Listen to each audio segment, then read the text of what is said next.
ఒక్కొక్కసారి మనిషికి జీవితంలో కొంత వ్యవధానం దొరుకుతుంది, కొంత ఖాళీ సమయం దొరుకుతుంది. ఖాళీ దొరికింది కదా అని అసలు ఇంకా ఏ కార్యం చేయకుండా సమయం అలా పోతుంటే తాను మడత కుర్చీలో పడుకోగలిగినటువంటి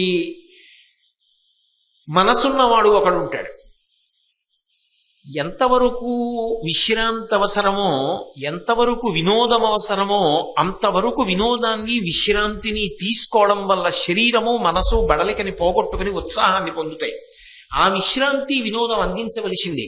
ఆరోగ్యవంతమైన వినోదము మనసుకు అందాలి, ఆరోగ్యవంతమైన విశ్రాంతి మనసుకు అందాలి. అప్పుడే ఉత్సాహంగా మళ్ళీ కార్యక్రమంలో పాల్గొనగలరు. కానీ అసలు ఏదైనా తాను రోజు చెయ్యవలసిన పనులకు దూరంగా కొంతకాలం ఉండడానికి అవకాశం వచ్చిందనుకోండి, దొరికింది కదా అని కేవలం తినడం, కేవలం పడుకోవడం, కాలక్షేపం. చూడండి, సాధారణంగా ఓ మాట అంటారు, వాట్ ఆర్ యూ డూయింగ్ అంటే, what should I do, I'm just killing the time. You need not kill the time, an opportunity comes, it is the time which kills you. మనం కాదు కాలాన్ని చంపవలసింది, ఆ సమయం ఏర్పడినప్పుడు కాలము చంపేస్తుంది ఏ జీవినైనా. కాలములో పడిపోతాయి ప్రాణులన్నీ. అంతేగాని కాలాన్ని చంపవలసిన అవసరం, చంపగలిగిన ప్రజ్ఞ ఎవరికీ ఉండదు. ఏ సమయమునందైనా కాలాన్ని సద్వినియోగం చేసుకోగలిగిన వాడెవరు ఉంటాడో వాడు ధన్యుడు. ధర్మరాజుని పాండవుల్ని అవమానించడం కోసం బయలుదేరుతున్నారు.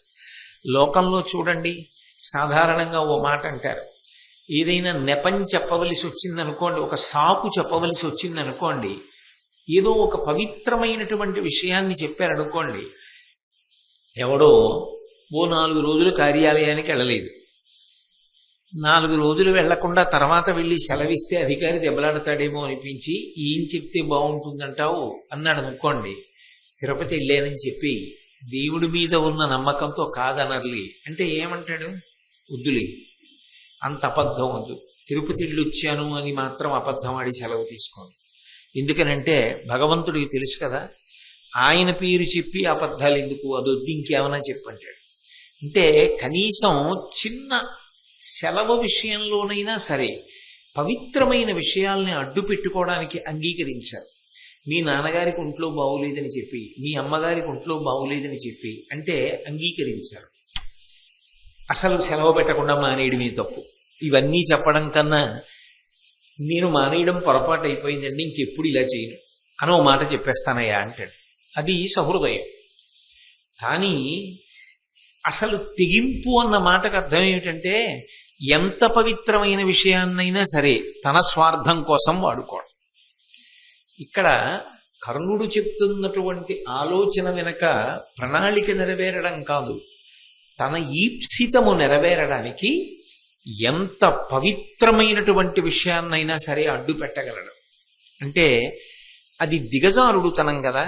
అంత కిందకి ఎందుకు రావాలి మనిషి, ఎందుకు అంత వంచన చేసుకోవాలి, ఎందుకు అటువంటి సాకులు చెప్పమనాలి? అటువంటి సాకులు చెప్పి వెడతాము అంటే అంత పరమ పవిత్రమైన విషయంలో చెప్పిన అబద్ధాలు మనిషికి రక్షణ ఇస్తాయా? రక్షణ ఇవ్వవు, అవి ప్రమాదాలు తీసుకొస్తాయి. అందుకే మనం అలా చెప్దాం అన్నాడు దుర్యోధనుడికి. అయితే విచిత్రం ఏంటంటే వెంటనే శకుని లేచి అన్నాడు, దుర్యోధన నీ మీద ఒట్టు పెట్టి చెప్తున్నాను, నిన్న రాత్రి నాకు ఇదే ఆలోచన వచ్చింది, నీకు చెప్దాం అనుకున్నాను. ఈలోగా కర్ణుడు చెప్పాడు. కర్ణుడితో నేను పూర్తిగా ఏకీభవిస్తున్నాను కాబట్టి ఇదే సాకు మనం ధృతరాష్ట్రుడికి చెప్దాం, చెప్పి మనందరం కలిసి ద్వైతవనానికి వెళదాం. అసలు వెళ్ళేది ఎందుకు? పాండవుల్ని అవమానించడానికి. అడ్డు పెట్టుకున్నది వేటిని? గోవుల్ని. ఈ విషయంలో భిన్నాభిప్రాయం వాళ్ళ ముగ్గురులో లేదు, ఇది మీరు గమనించాలి. అంతవరకు అవసరం అంటావా? గోవుల్ని అడ్డు పెట్టుకుందామా, మంచి పద్ధతే అని అనవలసిన రాజు దుర్యోధనుడు అనలేదు, పెద్దవాడు శకుని అనలేదు. కర్ణుడు అసలు ప్రతిపాదన చేసినవాడు. అబ్బా బలి ఆలోచన చెప్పావయ్యా అన్నాడు. అంటే అమాయకపు ప్రాణిని అడ్డు పెట్టుకునైనా సరే తమ కోరిక తీర్చుకోవాలనేటటువంటి స్వార్థ బుద్ధి ఎక్కడుందో అది రాక్షసత్వమే అవుతుంది. అది అసలు సరి అయిన ఆలోచన విధానమే కాదు. దాన్ని ముగ్గురు అంగీకరించారు. ఎంత సంతోషంగా అంగీకరించారంటే ముగ్గురు కరచాలనం చేసుకున్నారు. కానీ వీళ్ళ ముగ్గురు వెళ్ళి ధృతరాష్ట్రుడిని అడిగారు అనుకోండి, ఒప్పుకోడు. మీరు ముగ్గురు వెడితే అసలు సరిగ్గా ఉండరు. అక్కడికి వెళ్ళిన తర్వాత పాండవులు మిమ్మల్ని చూస్తే తోక తొక్కిన పావుల్లాగా అయిపోతారు. నాకు అనుమానం మీరు ముగ్గురు వెడితే తిరిగి క్షేమంగా వస్తారన్న విషయంలో. అందుకని నేను పంపనంటాడు. కాబట్టి ఇప్పుడు చేసినటువంటి దుర్మార్గపు ఆలోచనకి కొనసాగింపుగా మరింత పెద్ద ప్రణాళిక చేశారు. సమంగుడు అనబడేటటువంటి ఒక వ్యక్తిని తీసుకొచ్చారు. అతను నిజంగా గో సంరక్షణ చేసే వ్యక్తి కాడు. అతనికి కొంత తర్ఫీదు ఇచ్చారు, కొంత శిక్షణ ఇచ్చారు. అతను ఎలా మాట్లాడాలో, ఎలా బట్ట కట్టుకోవాలో, ఎలా నిలబడాలో, ఏం చెయ్యాలో, ఏ యాస ఉండాలో అన్నిటినీ నేర్పారు. కొలువు తీర్చి ఉండగా ధృతరాష్ట్రుడి దగ్గరికి తీసుకెళ్లారు. పాపం ఆయన చూడలేడు కదా, అందుకని ఈయన్ని చూపించన్నారు. ద్వైతవనం నుంచి వచ్చాడు. మన గోవులు మందలు మందలుగా అక్కడ ఉన్నాయి. అక్కడ ఉన్నటువంటి గోవులనన్నిటినీ కూడా ఈ వ్యక్తి సంరక్షిస్తూ ఉంటాడు. అలా సంరక్షించేటటువంటి వాళ్ళల్లో ఈయన ఒకడు. మహారాజా, ఈయన మీకేదో చెప్పుకోవాలనుకుంటున్నాడు, అందుకు వచ్చాడన్నారు. ధృతరాష్ట్రుడు ఎటువైపు ఉన్నాడని చెప్పబడిందో అటువైపుకి తిరిగి, ఎందువల్ల వచ్చావు, ఏ పని మీద వచ్చావు, ద్వైతవనంలో ఉన్న గోవులన్నీ క్షేమంగా ఉన్నాయా అని అడిగాడు. అడిగితే ఆయన అన్నాడు, నేను ఆ ద్వైతవనంలో గోవులను సంరక్షించేటటువంటి వాళ్ళల్లో ఒకణ్ణి. అసలు ద్వైతవనం కన్నా కూడా గోవుల యొక్క రక్షణకు ఉపయోగపడగలిగినటువంటి వనం లోకంలో ఇంకొకటి ఉండదు. అంత క్షేమకరమైన వనంగా గోవులకు ప్రసిద్ధికెక్కింది. అంటే గోవులు అన్ని తిరుగుతుంటాయి, దాన్ని గోష్ఠము అంటారు. ఆవులు తిరిగినటువంటి ప్రదేశం తనంత తానుగా పరమ పవిత్రం. అందుకే ఒకప్పుడు గాంధీ గారు చంద్రశేఖరేంద్ర సరస్వతి మహాస్వామి వారు కలుసుకోవలసి వస్తే వాళ్ళిద్దరూ గోశాలలో కలుసుకున్నారు. గోశాల అంత పరమ పవిత్రమైన ప్రదేశం, గోవులు తిరిగిన ప్రదేశం అంత పరమ పవిత్రమైన ప్రదేశం. కాబట్టి ఒకప్పుడు గోవులకు ఇబ్బంది లేదు ద్వైతవనంలో. అంటే క్రూర మృగ సంచారము లేదు, కాబట్టి ఆవులు క్షేమంగా ఉండేవి. కానీ ఈ మధ్య కాలంలో క్రూర మృగాలు ఎక్కువైపోయాయి. గోవులకు ఇబ్బంది కలుగుతోంది. అంటే అవి గోవులను హింసిస్తాయి. కాబట్టి మహారాజా, మీరు జోక్యం చేసుకుని తగిన విధంగా ఆ గోవుల యొక్క రక్షణకు ప్రయత్నం చెయ్యవలసింది అని చెప్పాడు. నిజంగా అక్కడ గోవులకు వచ్చిన ఇబ్బంది ఏదైనా ఉంటే ధర్మరాజాదులు ఉన్నారు, వాళ్ళు ఊరుకుంటారా? గో సంరక్షణం కన్నా గొప్పదిగా వాళ్ళు ఇంకేదైనా స్వీకరిస్తారా? గోవులను క్రూర మృగాలు చంపేస్తుంటే పాండవులు విల్లిక్కు పెట్టి ఆ క్రూర మృగాలన్నింటినీ సంహరించరు. అది పొంతన కలిగే విషయమే. అంటే పాండవులు చెయ్యట్లేదు, వీళ్ళు చేస్తారు. కాబట్టి మీరు దుర్యోధనుణ్ణి పంపండి అనగలిగిన సాహసం ఆ గో సంరక్షకుడు చెయ్యలేడుగా. అందును అక్కడ వరకు చెప్పి ఊరుకున్నాడు. అంటే వాళ్ళు అలా శిక్షణ ఇచ్చారు. ఇప్పుడు ఈ మాట అనగానే శకుని అన్నాడు, మేమందరం కలిసి ఆ అరణ్యానికి వెడతాం, వెళ్ళి గోవులకు వచ్చినటువంటి ఇబ్బంది పోగొట్టి అవన్నీ కూడా సంతోషంగా ఉండేటట్టుగా ఏర్పాటు చేసి తిరిగి వస్తాం. కాబట్టి మహారాజా మమ్మల్ని అనుమతించవలసింది. అనగానే ధృతరాష్ట్రుడు అన్నాడు, నేను ఒక్కనాటికి అంగీకరించాను. ఎందుకు అంగీకరించను అంటే మొదటి కారణం, అక్కడ భీముడు ఉన్నాడు. భీముడికి దుర్యోధనుడికి ఒక్క క్షణం పడదు. దుర్యోధనుణ్ణి చూడగానే భీముడికి పాత విషయాలన్నీ జ్ఞాపకానికి వస్తాయి. ముక్కలు ముక్కలుగా నరికేస్తాడు. అర్జునుడి యొక్క విలువిద్యా పాండిత్యము అసామాన్యమైనది. ఆయన ఏ తపస్సు చెయ్యనప్పుడే సమస్తమైనటువంటి రాజ్యములను గెలిచినటువంటి వాడు. పైగా ఇప్పుడు పరమశివుణ్ణి ఉద్దేశించి గొప్ప తపస్సు చేసి పాశుపతాస్త్రాన్ని దేవతల యొక్క అనుగ్రహంగా గొప్ప గొప్ప అస్త్ర సంపదను పొంది ఉన్నాడు. అటువంటి అర్జునుడి కంట మీరు పడ్డం నాకు ఇష్టం లేదు. పైగా వెళ్ళిన తరువాత మీరు సరిగా ఉంటారన్న విషయంలో కూడా నాకు పరిపూర్ణమైన విశ్వాసం లేదు. పాండవులున్న చోటికి ససేమిరా మిమ్మల్ని నేను పంపను, మీరు వెళ్ళక్కర్లేదు. గో సంరక్షణ చెయ్యడానికి రాజ్యంలో దానికి తగిన వాళ్ళు ఉన్నారు, వాళ్ళు వెళతారు. వాళ్ళు వెళ్ళి వాళ్ళు క్రూర మృగాల్ని వేటాడి గో సంరక్షణ చేసి వస్తారు, కాబట్టి మీరు వెళ్ళడానికి వీల్లేదు అంటే శకుని మాట్లాడాడు ధృతరాష్ట్రుడితో. ఎవరేం మాట్లాడాలి, ధృతరాష్ట్రుడు ఏమంటాడు, ఎందుకు ఒప్పుకోడు, ఇవన్నీ ముందే ఆలోచన చేసి ఉన్నారుగా. కాబట్టి ధృతరాష్ట్రుడు అన్నాడు, పాలిత విక్రమోన్నతులు పాండుతనూజులు వారికి అప్రియం బేలయునర్తుమేమధిప ఏమటు చేసితిమేనియున్ ప్రతిజ్ఞాలపితుండు ధర్మజుడు సత్యము తప్పునే తమ్ములేల తచ్చీలమతిక్రమింతురు ఇది సిద్ధము నమ్ముము నెమ్మనంబునన్. ఓ ధృతరాష్ట్ర మహారాజా, నేను చెప్పినటువంటి విషయాల్ని ఒక్కసారి పరిశీలించు. పాలిత విక్రమోన్నతులు పాండుతనూజులు, క్రమశిక్షణ కలిగినటువంటి పరాక్రమము కలిగినటువంటి వాళ్ళు పాండవుల యొక్క కుమారులు. వాళ్ళు ఎప్పుడు పడితే ఎప్పుడు, ఎక్కడ పడితే అక్కడ వీడెప్పుడో మనకేదో అపకారం చేశాడని గుర్తుపెట్టుకొని వెంటనే శత్రుత్వాన్ని మనసులో పెంచుకుని అవతల వారి మీద బాణాలు వేయడము, అవతల వారిని చంపడము, అవతల వారిని ఇబ్బంది పెట్టడము చేసేటటువంటి వాళ్ళు కారు. వాళ్ళు క్రమశిక్షణతో కూడి ఉంటారు. కాబట్టి వాళ్ళు ఎంత అస్త్ర సంపద కలిగిన వాళ్ళైనా వాళ్ళెవరి జోలికి రారు. వాళ్ళు రావాలి అంటే పాతపగ ఒక్కటే కారణం కాకూడదు. ఇప్పుడేదో చేస్తే వాళ్ళేమో కయ్యానికి వచ్చే అవకాశం ఉంటుందేమో అంటే వాళ్ళకి పరమ నమ్మకం వాళ్ళ మీద కాదు, అవతల వాళ్ళ మీద. ఇంతకన్నా బలహీనత వ్యక్తిత్వంలో ఇంకొకటి ఉండదు. ముందు తన మీద తనకి నమ్మకం ఉండాలి. నేను అక్కడ నా చిత్తం వచ్చినట్టు ప్రవర్తించను, నా ప్రవర్తనని నేను అదుపులో ఉంచుకోగలను అన్న నమ్మకం వాళ్ళకి లేదు. కానీ వాళ్ళకి నమ్మకం అంతా ఎవరి మీద ఉంది? పాండవుల మీద ఉంది.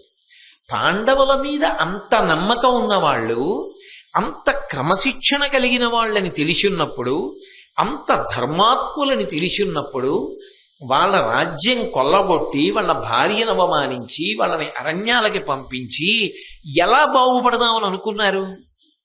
అంటే పైకి యజ్ఞం చేసినా, పైకి యాగం చేసినా, పైకి వేదం విన్నా, పైకి ధర్మం గురించి మాట్లాడినా లోపల నమ్మకం లేని నాడు అది కాపాడదు. లోపల నమ్మకం ఉండి చేసినది ఏది ఉంటుందో అది మాత్రమే కాపాడదు. నమ్మకం లేకుండా చూడడం ఎలా ఉంటుంది అంటే బయట వర్షం పడుతోంది అని చెప్పి ప్రవచన మందిరంలోకి ప్రవేశించినట్లుగా ఉంటుంది. ఆయనకి ప్రవచనంలో ఏదో ధర్మం తెలుసుకోవాలనో, భారతంలో ఏదో విషయం తెలుసుకోవాలనో నమ్మకం కాదు. ఆయన సభలోకి ఎందుకు వచ్చాడంటే బయట పెద్ద వాన పడుతోంది, ఇక్కడ ఆచ్ఛాదం ఉంటుంది కాబట్టి ఆయన లోపలికి వచ్చారు. అది ఆయనకు రక్షణ, అంతేగాని ఆయన అదేదో విని దాని ద్వారా ఏదో తెలుసుకుందాం అనేటటువంటి ఉద్దేశ్యంతో వచ్చినవాడు కాడు. అలా అసలు ధర్మము మీద నమ్మకం లేనివాడు తనని తాను నిగ్రహించుకోలేడు. పాండవులు ఎంతటి క్రమశిక్షణ కలిగిన వాళ్ళో తెలుసు, ఎంతటి ధర్మాత్మలో తెలుసు. అయినప్పుడు అటువంటి వాళ్ళ జోలికి వెళ్ళడం ఎంత ప్రమాదకరమో, ధర్మం ఎక్కడుంటుందో అక్కడ పరమేశ్వరుడు కాపాడుతూ ఉంటాడు. కాపాడుతున్నప్పుడు ధర్మం జోలికి వెళ్ళడము అంటే పరమేశ్వరుడి జోలికి వెళ్ళడం. ఇంకా భగవంతుడి జోలికి వెళ్ళిన దాని విషయంలో వచ్చేటటువంటి వ్యతిరేక ఫలితము విషయంలో కొంతవరకు నియంత్రణ తగ్గించి ఇస్తాడేమో. భగవంతుణ్ణి నమ్ముకున్నవాడు, ధర్మాన్ని నమ్ముకున్నవాడు, ధర్మాన్ని అనుష్ఠించేటటువంటి వాడి జోలికి వెళ్ళడం పరమ ప్రమాద హేతు. మరి తెలీదా ఆ విషయం? అంటే వాళ్ళు ధర్మాత్ములని తెలుసు. అలా ఎందుకు జరుగుతుంది? ఏం జరిగినా మనం రక్షించుకోగలం అంటే టెంపరితనంతో కాపాడుకోగలమనేటటువంటి లక్షణం ఉన్నదే, అది ప్రమాదహేతువు. అది ఎప్పుడు తెలుస్తుంది మనం రక్షించుకోలేకపోయాము అని? చేతులు కాలిపోయిన తర్వాత తెలుస్తుంది. అప్పుడు ఆకులు పట్టుకుని ప్రయోజనం ఏమిటి? అది ముందుండాలి ఆ ఆలోచన. భారతం దేని కొరకు వచ్చింది అంటే ఏ విషయంలో మనిషి ముందు జాగ్రత్తతో ఉండాలో నేర్పడానికి వచ్చింది. ధర్మం విషయంలో అదుపు తప్పి ప్రవర్తించేసిన తరువాత అది దాని ఫలితాన్ని అది ఇవ్వడం మొదలుపెట్టేసింది అనుకోండి, తదేవ ఫలమన్వేతి ధర్మస్య ధర్మనాశన ప్రాప్తం ధర్మఫలం తావద్భవతా మాత్ర సంశయ. ఒకనాడు చేసిన పుణ్యం ఎలా ఫలితాన్ని ఇస్తుందో అలా ధర్మాత్ముల జోలికి వెళ్ళి బాధ పెట్టింది కూడా వదిలిపెడుతుందా? అది దాని ఫలితాన్ని అది ఇస్తుంది. అప్పుడు ఆపగలిగిన వాడు ఉండడు, అప్పుడు బాధపడతావు. బాధపడిన తరువాత కాపాడగలిగిన వాడు ఎవరు ఉంటాడు? ఈ నమ్మకం ఉంటే అసలు పాండవుల జోలికే వెళ్ళకూడదు. ఆ జోలికే వెళ్ళకూడదన్న విషయం ఇప్పుడేమిటి, అప్పుడే లేదు, మొట్టమొదటి నుంచి వాళ్ళ మీద పగే. కాబట్టి ఇది చిట్ట చివర ఎప్పుడో చూపిస్తుంది. పడినవాడు తక్కువవాడు కాడు. ఏదో భీముణ్ణి నీళ్లలో తోయించేశాం, విషాన్నం పెట్టించేశాం, లక్క ఇంట్లో పెట్టి కాలి చేశామంటే అది చెప్పుకోవడానికి బాగుంటుందేమో. ఏం చేసింది పాండవుల్ని? వాళ్ళు సంతోషంగా ఉన్నారా లేదా? వాళ్ళు రక్షణ పొందాలా లేదా? బంతిని ఎంత గట్టిగా నేలకేసి కొడితే అంత ఎత్తుగా పైకి లేస్తుంది. ధర్మాన్ని పట్టుకున్నవాడంతే. ఎంత కష్టపెడదామని ప్రయత్నిస్తే అంత సమున్నతమైనటువంటి స్థానాన్ని చేరుకున్నాడు. కాబట్టి ఇది తెలిసి కూడా ఇంకా ప్రమాదం జోలికెడుతున్నారు. తెలియక వెళ్ళాడు అనుకోండి, కొంతవరకు దోషం లేదని చెప్పచ్చు. ఆయనకి దాని గురించి అవగాహన లేదండి, పొరపాటు పడ్డాడు, భగవంతుడు కూడా క్షమిస్తాడు. కానీ తెలిసి ఉండి ఎవరు వెళ్ళమన్నారు అంటే, శకుని చెప్తున్న మాటలను బట్టి పాండవులు ఎంతటి ఉన్నతులో తెలిసి వాళ్ళ జోలికి వెళ్ళడం ఉందే, ఇది ప్రమాదహేతు. పాలిత విక్రమోన్నతులు పండుతనూజులు వారికి అప్రియం బెలయునొర్తుమేమధిప. ఎవరు ఈ చెప్తున్నది? శకుని. ఈ శకునే మాయాద్యూతంలో వాళ్ళ రాజ్యాన్నంతటినీ అపహరించి అరణ్యముల పాలు చేశాడు. ఆ శకుని అంటున్నాడు, వారికి అప్రియం బెలయునొర్తుమేమధిప. ఓ మహారాజా, అంతటి మంచి వాళ్ళకి, అంతటి ధర్మాత్ములకు మేము అపకారం చేస్తామా? నమ్మచ్చా? ఎవడు చేశాడో వాడు చెప్తున్నాడు ఈ మాటలు. అంటే అసలు ఆ నాలుకకి నిబద్ధత ఏం లేదు, అది ఏదైనా మాట్లాడుతుంది. అంత వంచన స్వభావం కలిగినటువంటి వాళ్ళు. ఇప్పుడు ఇటువంటి వాడు ఏ మాటకి కట్టుబడతాడు? దేనికి కట్టుబడడు. తన మనసులో ఉన్నటువంటి కుట్రని అమలు చేసే ప్రయత్నం చేస్తాడు. అప్పటికి తాను గెలుస్తున్నట్లు కనపడుతోంది. దుర్యోధనుణ్ణి కూడా వంచి పాండవుల జోలికి వెళ్లి అవమానించడానికి వెడుతున్నట్టు సంతోషాన్ని పొందుతున్నారు. కానీ దాని దుష్ఫలితం అది ఇచ్చి తీరుతుంది కదూ. ఈ మాటల ఫలితం ఉత్తినే పోతుందా? దీని ఫలితం ఇది ఇస్తుంది. ఇచ్చిన నాడు అనుభవంలోకి వస్తుంది. కాబట్టి ఏమటు చేసి తిమేనియున్, ఇంతకన్నా దారుణమైన మాట ఇంకోటి ఉండదు. మేము అసలు వాళ్ళ జోలికి ఎందుకు ఎడతాము మహారాజా? ఒకవేళ వెళ్ళామనుకో, మళ్ళీ ఆ మాట ఎందుకు? ఏమటు చేసి తీయనియు, ఒకవేళ మేము వాళ్ళ జోలికి వెళ్ళి ఏదో బాధ పెట్టామనుకో, అయినా వాళ్ళేం మమ్మల్ని తిరగబడి ఏం చేయరు. అంటే బలహీనుల, చేతకాని వాళ్ళ కాదు. ఎందుకు చేయరో తెలుసా ధృతరాష్ట్ర మహారాజా? ప్రతిజ్ఞాలపితుండు ధర్మజుడు సత్యము తప్పునే. అవతల వాడి ధర్మం వీడి పరాచికానికి కారణమైంది. ధర్మరాజు గారు సత్యం తప్పడు, ధర్మం తప్పడు. ధర్మరాజు గారు సభలో ఒప్పుకున్నాడు, 12 ఏళ్లు అరణ్యవాసం, 1 సంవత్సరం అజ్ఞాతవాసం చేస్తామన్నాడు. అరణ్యవాసం అజ్ఞాతవాసం చేస్తామని ఒప్పుకున్నవాడు ఈ లోపల రాజ్యం పొందడానికి ప్రయత్నించాడు. ఆయన ప్రయత్నం చెయ్యాలంటే 13 ఏళ్లు అయిపోయి 14వ సంవత్సరం రావాలి. వస్తే యుద్ధానికి వస్తాడు, అప్పటి వరకు రాడు. నీకేం అనుమానం అక్కర్లేదు ధృతరాష్ట్ర మహారాజా, మేమేం చేసినా రాడు యుద్ధానికి, మమ్మల్ని ఏం చేయడు. ఎందుకో తెలుసా? అప్పటి వరకు తాను రాజ్యమును పొందడానికి ఒప్పుకోడు. తాను ఏ మాట సభాముఖంగా అన్నాడో ఆ మాటే నిలబెట్టుకుంటాడు. ముందు సత్యమునకు కట్టుబడతాడు. అంటే శకునికి కాదు, ధృతరాష్ట్రుడికి కాదు, దుర్యోధనుడికి కాదు, కర్ణుడికి కాదు, దుశ్శాసనుడికి కాదు, వీళ్ళందరికీ పాండవుల యొక్క సత్యధర్మముల గురించి తెలుసా తెలీదా అంటే స్పష్టంగా తెలుసు. ఇన్ని తెలిసి ఉండి దేనికి ఎడుతున్నారు వాళ్ళ దగ్గరికి? వాళ్ళని అవమానించడానికి. ఇప్పుడు పాండవులన అవమానిస్తున్నది సత్యధర్మములన? సత్యధర్మములను. మరి వాటి జోలికి వెళ్ళినప్పుడు ఎవరు జోక్యం చేసుకుంటాడు? భగవంతుడు జోక్యం చేసుకుంటాడు. భగవంతుడు జోక్యం చేసుకున్న తరువాత వీళ్ళ కాపట్యం నిలబడుతుందా రక్షించుకోవడానికి? అప్పుడు వీళ్ళ ప్రజ్ఞ చాలదు. ఎంత టక్కరితనంతో మాట్లాడుతున్నాడో చూడండి. ప్రతిజ్ఞాలపితుండు ధర్మదుడు సత్యము తప్పునే తమ్ములేల తచ్చీలమతిక్రమింతురు. ధర్మరాజు గారు అక్కడ కూర్చుని ఉండగా ధర్మరాజు గారే మా జోలికి రాంది భీమార్జునుడు నకుల సహదేవులు వస్తారా? అన్నగారు వెళ్ళి యుద్ధం చేయండి అంటేనే వాళ్ళు చేస్తారు. తప్పురా అన్నాడు అనుకోండి, వాళ్ళు చేయరు. ధర్మరాజు గారు ఇప్పుడు రాజ్యం కోసం చేయడు. ఎందుకు చేయడు? 13 ఏళ్ళు పూర్తవలేదు కాబట్టి. కాబట్టి మేము వాళ్ళ జోలికి వెళ్ళాం. వెళ్ళినా వాళ్ళు రారు, ఇంక నీకెందుకు బెంగ? కాబట్టి హాయిగా మేము వెళ్ళొచ్చు. ఇది సిద్ధము నమ్ముము నెమ్మనంబునన్. ఇది ఇంతే. ధృతరాష్ట్ర మహారాజా. ధృతరాష్ట్రుడు తక్కువడేంటి? పైకి కనపడ్డగానే అక్కడికి వెళ్ళి వాళ్ళని అవమానించద్దు అన్నదా ఆయన సిద్ధాంతం? అవమానిస్తే వాళ్ళు ఏమైనా చేస్తారన్నదా ఆయన అనుమానం? అవమానిస్తే పాండవులు బాధపడితే ధృతరాష్ట్రుడు ఏదో బాధపడిపోతాడని అనుకోక్కర్లేదు. ఆయనకి సంతోషమే.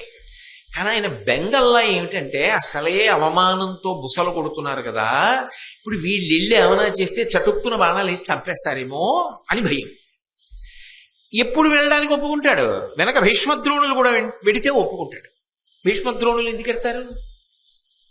అందుకని మీరు వెళ్ళడానికి వీల్లేదు అంటున్నాడు ధృతరాష్ట్రుడు.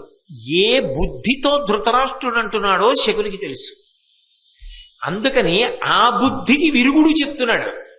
నిజంగా మేము వెళ్ళినా ధర్మరాజు కళ్ళల్లో పడ్డా ఏం చేయడు. మరి ధర్మరాజు కళ్ళల్లో మేము పడితే అదే అవమానం పాండవులకి. ఎందుకు పడ్డానికి వెళ్తున్నాం? మేము ఇన్ని భూషణాలు పెట్టుకుని, ఇన్ని రథాలెక్కి, ఇన్ని గుర్రాలెక్కి, ఇన్ని ఏనుగులెక్కి, ఇంతమంది వంది మాగదుల్ని తీసుకెళ్లి, ఇంతమంది విదూషకుల్ని తీసుకెళ్లి, ఇంతమంది నర్తకుల్ని తీసుకెళ్లి శిబిరాలు వేసుకుని మేము పాటలు వింటూ నృత్యాలు చూస్తూ రథాలెక్కి సంతోషంగా తిరుగుతుంటే, జలక్రీడ వాడుతుంటే అవన్నీ చూసి నారబట్టలు కట్టుకుని శాకాహారం తింటున్నటువంటి పాండవులు బాధపడాలనే కదా పెడుతున్నాం. ఇంకా వేరే ఏమైనా చెయ్యాలా? వీళ్ళు ఇలా కనపడాలనే కదా పెడుతున్నారు. మేము అలా కనపడినా వాళ్ళు ఏం చేయరు. నీకు తెలుసుగా వాళ్ళ సంగతి. సత్యధర్మములకు కట్టుబడ్డ వాళ్ళు. అందుకు నేను అనరు. ఇక నోరు జారే స్వభావం, కాలు జారే స్వభావం ఎవరికైనా ఉంటే మాకే ఉంది. ఒకవేళ మేము అలా జారినా అప్పుడు కూడా వాళ్ళు ఏమన్నారు?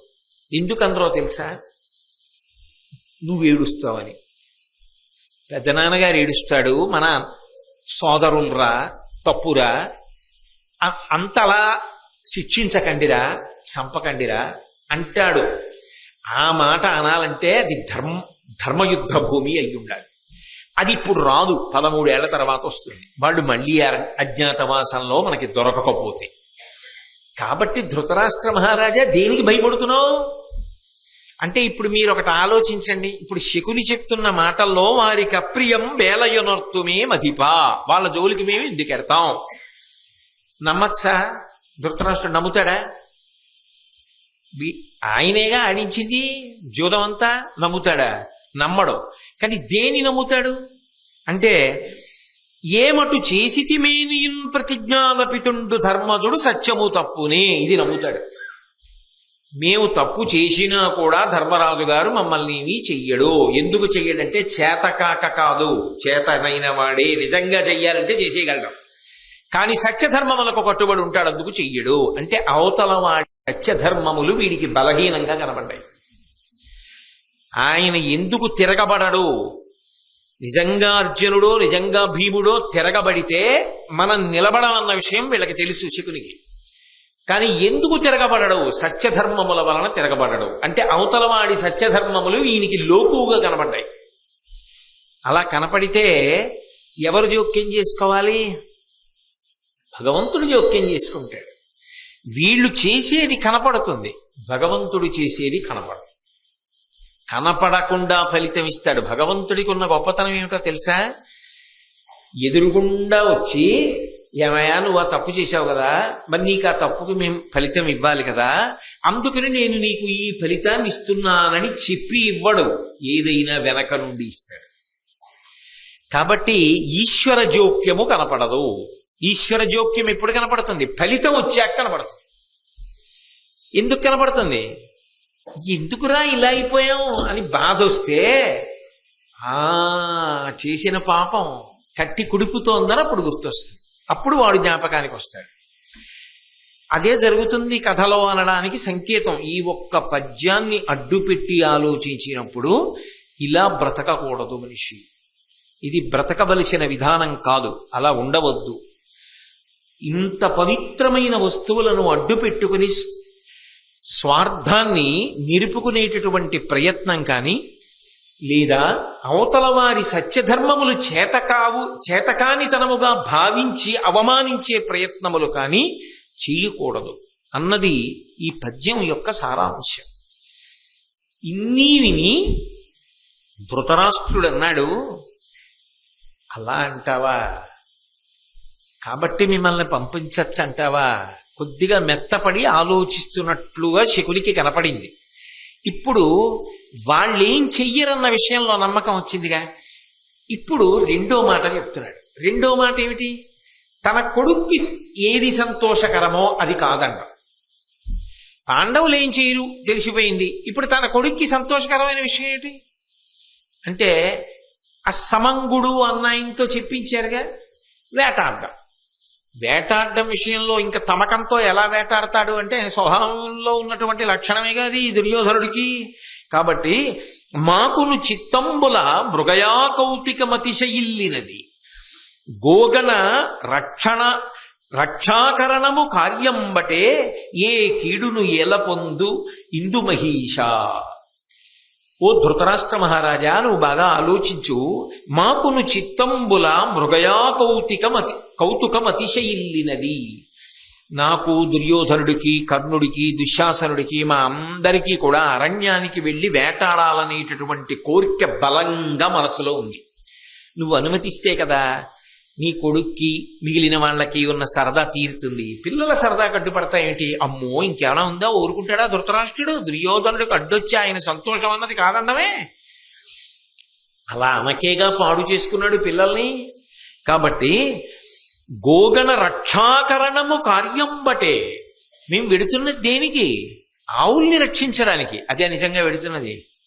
మేము ఆవుల్ని రక్షించడానికి బయలుదేరితే ఏకీడును ఎలా పొందు నిందు మహీషా. వెడుతున్నది పరమ పవిత్రమైన కార్యం. కొన్ని కార్యక్రమాలు చెయ్యక్కర్లేదు, ఆ కార్యక్రమాల మీద బయలుదేరితే చాలు, సంకల్పం ఉంటే చాలు. గో సంరక్షణం అనేటటువంటిది అంత పరమ పవిత్ర కార్యంగా భారతం చెప్తోంది.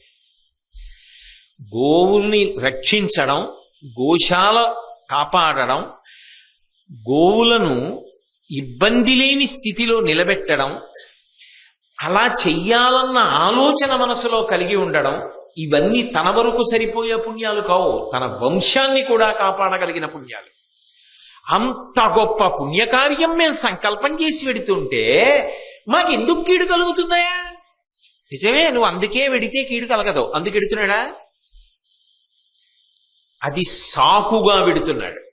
అపవిత్ర కార్యానికి పవిత్ర కార్యాన్ని సాకుగా చూపించి వెడుతున్నప్పుడు మరింత ప్రమాదం ఏర్పడుతుందా? ఏర్పడదా? తప్పు పని చేయడానికి వెడుతూ మంచి పనిలా ఆవులను అడ్డు పెట్టి చెప్పి వెడుతుంటే అది మంచి ఫలితాన్ని ఎలా ఇస్తుంది అసలు? కాబట్టి ఈ పద్యాన్నే తిప్పి ఆలోచించండి. వ్యతిరేక ఫలితం వస్తుందన్న విషయాన్ని శకుని అంగీకరిస్తున్నట్టు. ఎలా? మాకున చిత్తంబుల మొగరయా కౌతికం అతిశయిల్లినది, మాకు వేటాడాలన్న కోరిక పుట్టింది. గోగణ రక్షాకరణము కార్యంబటే, ఎందుకు వేటాడతాం?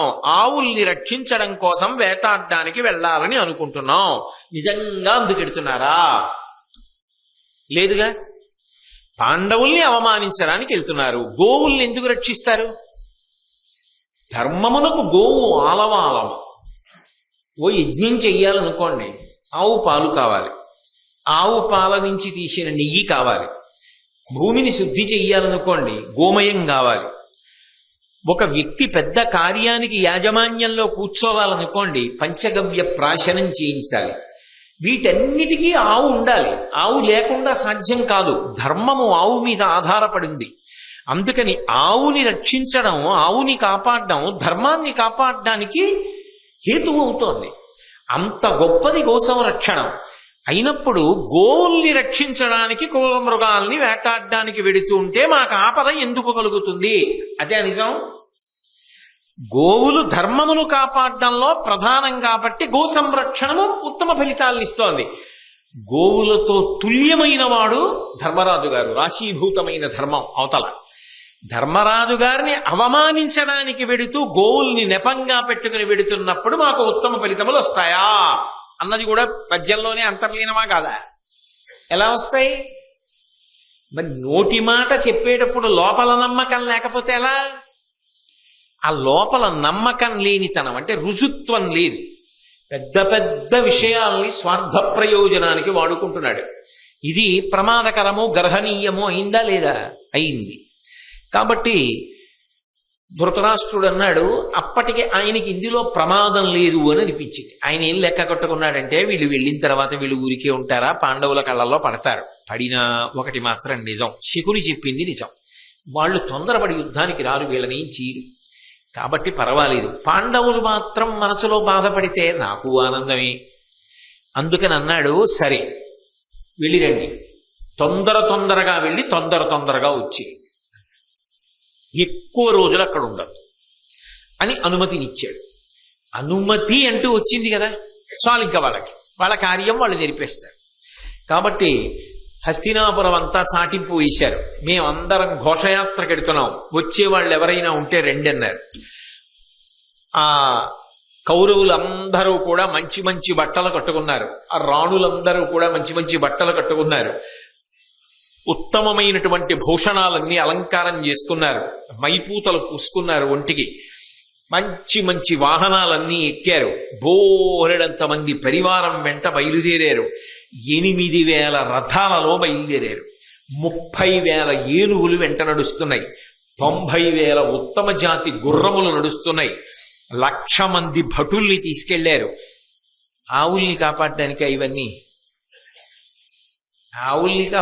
ఇవన్నీ ఎందుకు అంటే, వీళ్ళ డాబు పాండవులు చూసి బాధపడాలందుకు. 1,00,000 మంది భటులు వేటాడేటప్పుడు ఉపకారం చెయ్యగలిగినటువంటి మంచి ప్రజ్ఞ కలిగినటువంటి వేటగాండ్రు. దానితో పాటుగా వైతాళికులు, వందులు, విదూషకులు. ఎందుకు అంటే, పాండవులు ఎక్కడుంటారో అక్కడికి దగ్గరలో వీళ్ళు శిబిరాలు ఏర్పాటు చేసుకుంటారు. ఈ వందిమాగతులు పొగుడుతూ ఉంటారు, దుర్యోధనాలు అంతవాడివి, ఇంతవాడివి, ఇంద్రుడివి, చంద్రుడివి, ఉపేంద్రుడివి, భూమండలానికి సార్వభౌముడవు, నీలాంటి వాడు ఎక్కడున్నాడు అని. అవి ఎంత గుచ్చుకుంటాయి భీముడికి, ఎంత గుచ్చుకుంటాయి అర్జునుడికి.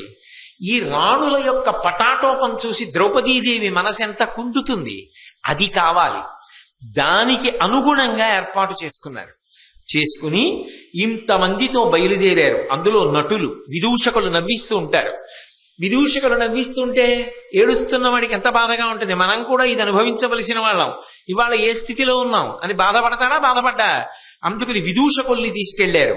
వీళ్ళందరినీ తీసుకుని మొత్తానికి అదొక పెద్ద ఉత్సవం కింద, ఊరిరిగింపు కింద బయలుదేరి ద్వైతవనంలోకి ప్రవేశించారు.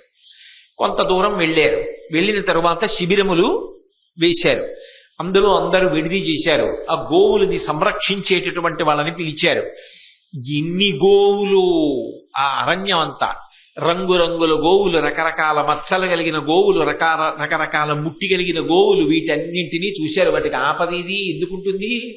అక్కడ ఉన్నవాడెవరు? ధర్మరాజు గారు. అక్కడ ఉన్నవాళ్ళు పాండవులు. వీళ్ళున్నారు కాబట్టి నాకు లోటు లేదని ఒక్క ఆవు బతికేసింది అనుకోండి, ఆ పుణ్యం చాలు, వంశాన్ని కాపాడేస్తుంది. అక్కడ నిజానికి ఆవులంత సంతోషంగా ఉన్నది పాండవులు ఉండబట్టి. వీళ్ళ వల్ల వీళ్ళు కల్పించినది కృతకమైన మిష. వీళ్ళు ఆ కారణం అడ్డుపెట్టి కాసేపు వేట కూడా ఆడడం కోసం, సంతోషంగా గడపడం కోసం వచ్చారంతే. నిజంగా అక్కడ ఏం క్రూర మృగాలు వచ్చి ఆవుల జోలికి రావట్లేదు. అవి ఉండే చోట అవి ఉన్నాయి, ఇవి ఉండే చోట ఇవి ఉన్నాయి. ఇవి అరణ్యం మధ్యలోకి వెళ్ళవు, అవి అరణ్యం యువతలకి రావు. ఎందుకంటే అక్కడ పాండవులు తిరుగుతున్నారు. ఎందుకు వస్తాయి? రావు. కాబట్టి వీళ్ళందరినీ తీసుకుని వెళ్ళారు. పరమ సంతోషంగా కాలం గడుపుతున్నారు. అక్కడే అద్వైతవనంలోనే ఒక సరస్సు ఉంది. ఆ సరస్సుకి సమీపంలోనే ధర్మరాజు గారు సజ్జస్కందము అనబడేటటువంటి ఒక గొప్ప యాగం చేస్తున్నాడు. ఆ యాగంలో అన్నీ కూడా శాకాహారం వాడతారు. అరణ్యంలో దొరికేటటువంటి కాయలు, పళ్ళు ఇటువంటివన్నీ చేస్తూ ఉంటారు. ఒక్కొక్కసారి మనిషికి జీవితంలో కొంత వ్యవధానం దొరుకుతుంది, కొంత ఖాళీ సమయం దొరుకుతుంది. ఖాళీ దొరికింది కదా అని అసలు ఇంకా ఏ కార్యం చేయకుండా సమయం అలా పోతుంటే తాను మడత కుర్చీలో పడుకోగలిగినటువంటి మనసున్నవాడు ఒకడు ఉంటాడు. ఎంతవరకు విశ్రాంతి అవసరమో, ఎంతవరకు వినోదం అవసరమో అంతవరకు వినోదాన్ని, విశ్రాంతిని తీసుకోవడం వల్ల శరీరము, మనసు బడలికని పోగొట్టుకుని ఉత్సాహాన్ని పొందుతాయి. ఆ విశ్రాంతి, వినోదం అందించవలసింది. ఆరోగ్యవంతమైన వినోదము మనసుకు అందాలి, ఆరోగ్యవంతమైన విశ్రాంతి మనసుకు అందాలి. అప్పుడే ఉత్సాహంగా మళ్ళీ కార్యక్రమంలో పాల్గొనగలరు. కానీ అసలు ఏదైనా తాను రోజు చెయ్యవలసిన పనులకు దూరంగా కొంతకాలం ఉండడానికి అవకాశం వచ్చిందనుకోండి, దొరికింది కదా అని కేవలం తినడం, కేవలం పడుకోవడం, కాలక్షేపం. చూడండి, సాధారణంగా ఓ మాట అంటారు, వాట్ ఆర్ యూ డూయింగ్ అంటే, what should I do, I'm just killing the time. You need not kill the time, an opportunity comes, it is the time which kills you. మనం కాదు కాలాన్ని చంపవలసింది, ఆ సమయం ఏర్పడినప్పుడు కాలము చంపేస్తుంది ఏ జీవినైనా. కాలములో పడిపోతాయి ప్రాణులన్నీ. అంతేగాని కాలాన్ని చంపవలసిన అవసరం, చంపగలిగిన ప్రజ్ఞ ఎవరికీ ఉండదు. ఏ సమయమునందైనా కాలాన్ని సద్వినియోగం చేసుకోగలిగిన వాడెవరు ఉంటాడో వాడు ధన్యుడు. ధర్మరాజు గారు ఖాళీగా కూర్చోలే. ఆయన చెయ్యగలిగిన హోమం, చెయ్యగలిగిన యజ్ఞం అక్కడ దొరికేవి ఉంటాయో వాటితో చేస్తున్నాడు. అంటే ఈశ్వరానుగ్రహాన్ని మూట కడుతున్నాడు. ఇప్పుడు కష్టం వచ్చింది కదా అని ఊరికే అదే పనిగా తలుచుకు ఏడుస్తూ మట్టి ముద్దలా పడిపోలా బంతిలా పైకి లేవడానికి ప్రయత్నిస్తున్నాడు. అది మనిషి పొందవలసింది. కష్ట సుఖములు రాకుండా ఎవ్వరి జీవితం ఉండదు. ఎవ్వరి జీవితము పూలపాన్పు కాదు. ప్రతి వారి జీవితంలో ఉత్థాన పతనాలు ఉంటాయి.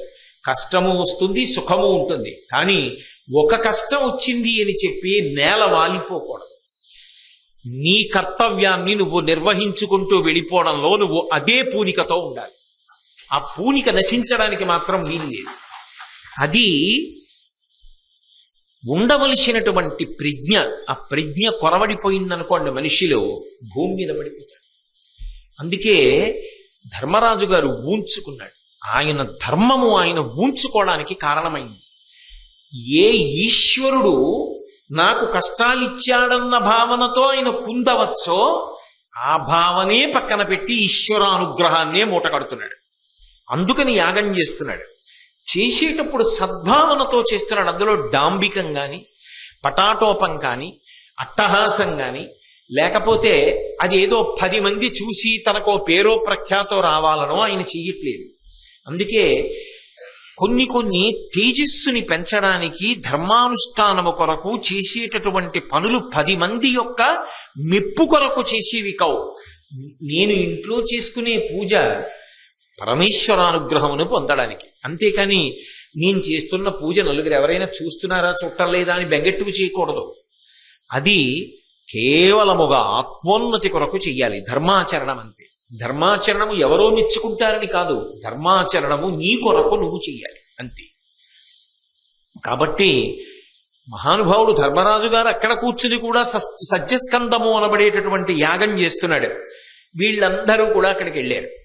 వెళ్ళి ఆవులకి సంబంధించిన కార్యం ఎంతసేపు అయిపోయిందిగా. నిజానికి క్రూర మృగాలు ఏమొచ్చి వాటి మీద పట్టలేదు, కానీ వీళ్ళకి వేటాడాలన్న తమకం కలిగింది. అనేక జంతువుల్ని వేటాడారు, అనేక జంతువుల్ని పడగొట్టారు. అందులో పెద్ద పులులున్నాయి, సింహాలున్నాయి, ఏనుగులున్నాయి, అడవి పందులున్నాయి, ముళ్ళ పందులున్నాయి. ఇన్నిటినీ కొట్టారు. కొట్టి సంతోషంగా వచ్చి ఓ చోట కూర్చున్నారు. పాండవుల కళ్ళల్లో కదా పడాలి వాళ్ళు. పాండవులు చూసి బాధపడాలి కదా. వాళ్ళు ఏం చేస్తున్నారు? ఆ ద్వైతవనంలోనే ఒక సరస్సు ఒడ్డున కూర్చుని ధర్మరాజు గారు యాగం చేసుకుంటున్నాడు. మిగిలిన వాళ్ళు ఏం చేస్తున్నారు? ఆ కాయలు పళ్ళే పట్టుకొస్తున్నారు. ఏం చేస్తున్నారు? నారబట్టలు కట్టుకుని ఉన్నారు. కాబట్టి ఇప్పుడు వాళ్ళ దగ్గరికి వెళ్ళి ఏం చెయ్యాలి అంటే, వాళ్ళు ఏది కోల్పోయారో వాళ్ళ కంట్లో పడేటట్టుగా ప్రవర్తించాలి. అంటే ఆ సరస్సు ఒడ్డునే శిబిరాలు వేయాలి, ఆ సరస్సు ఒడ్డునే వందిమాగదులు వీళ్ళని స్తోత్రం చేయాలి, అక్కడే విదూషకులు హాస్యం చెప్పాలి, అక్కడే నటులు నర్తించాలి, నాట్యాలు జరగాలి, గానం జరగాలి. దుర్యోధనుడు మంచి డాబుగా కూర్చుని ఇవన్నీ చూస్తూ సంతోషపడిపోవాలి. ఇంతమంది రాణులతో కలిసి ఆ సరస్సులో దిగి జలక్రీడ వాడాలి. ఆ ఒడ్డునేగా ఉన్నాడు ధర్మరాజు గారు. మరి ఇవన్నీ చూసి ద్రౌపదీదేవి బాధపడాలి, ఇవన్నీ చూసి పాండవులు బాధపడాలి. అది వాళ్ళ కోరిక.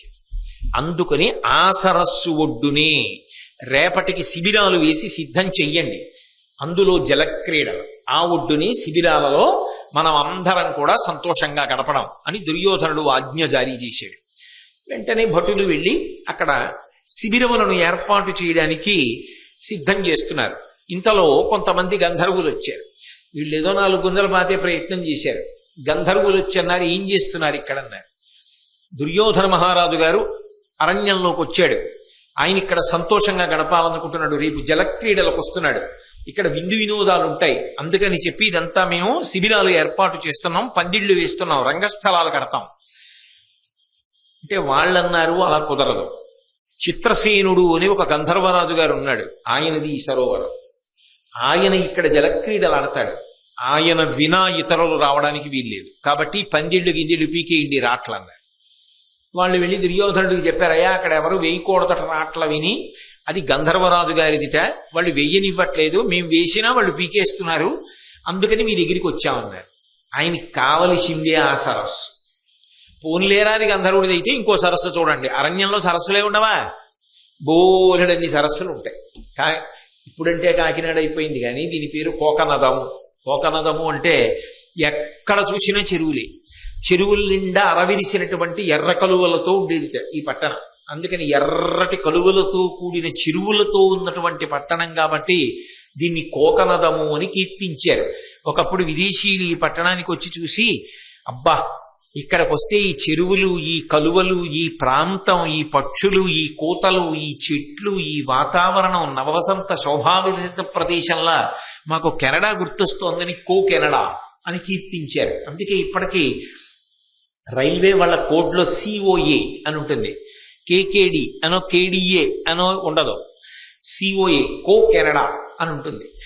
అటువంటి కో కెనడా అన్ని చెరువులతో ఉండేది ఒకప్పుడు. అందుకే ఇప్పటికీ కొన్ని చెప్పాలి అంటే చెరువుని గుర్తుగా చెప్తాం, బాలాజీ చెరువు అలా, అంటే ఎన్ని చెరువులు.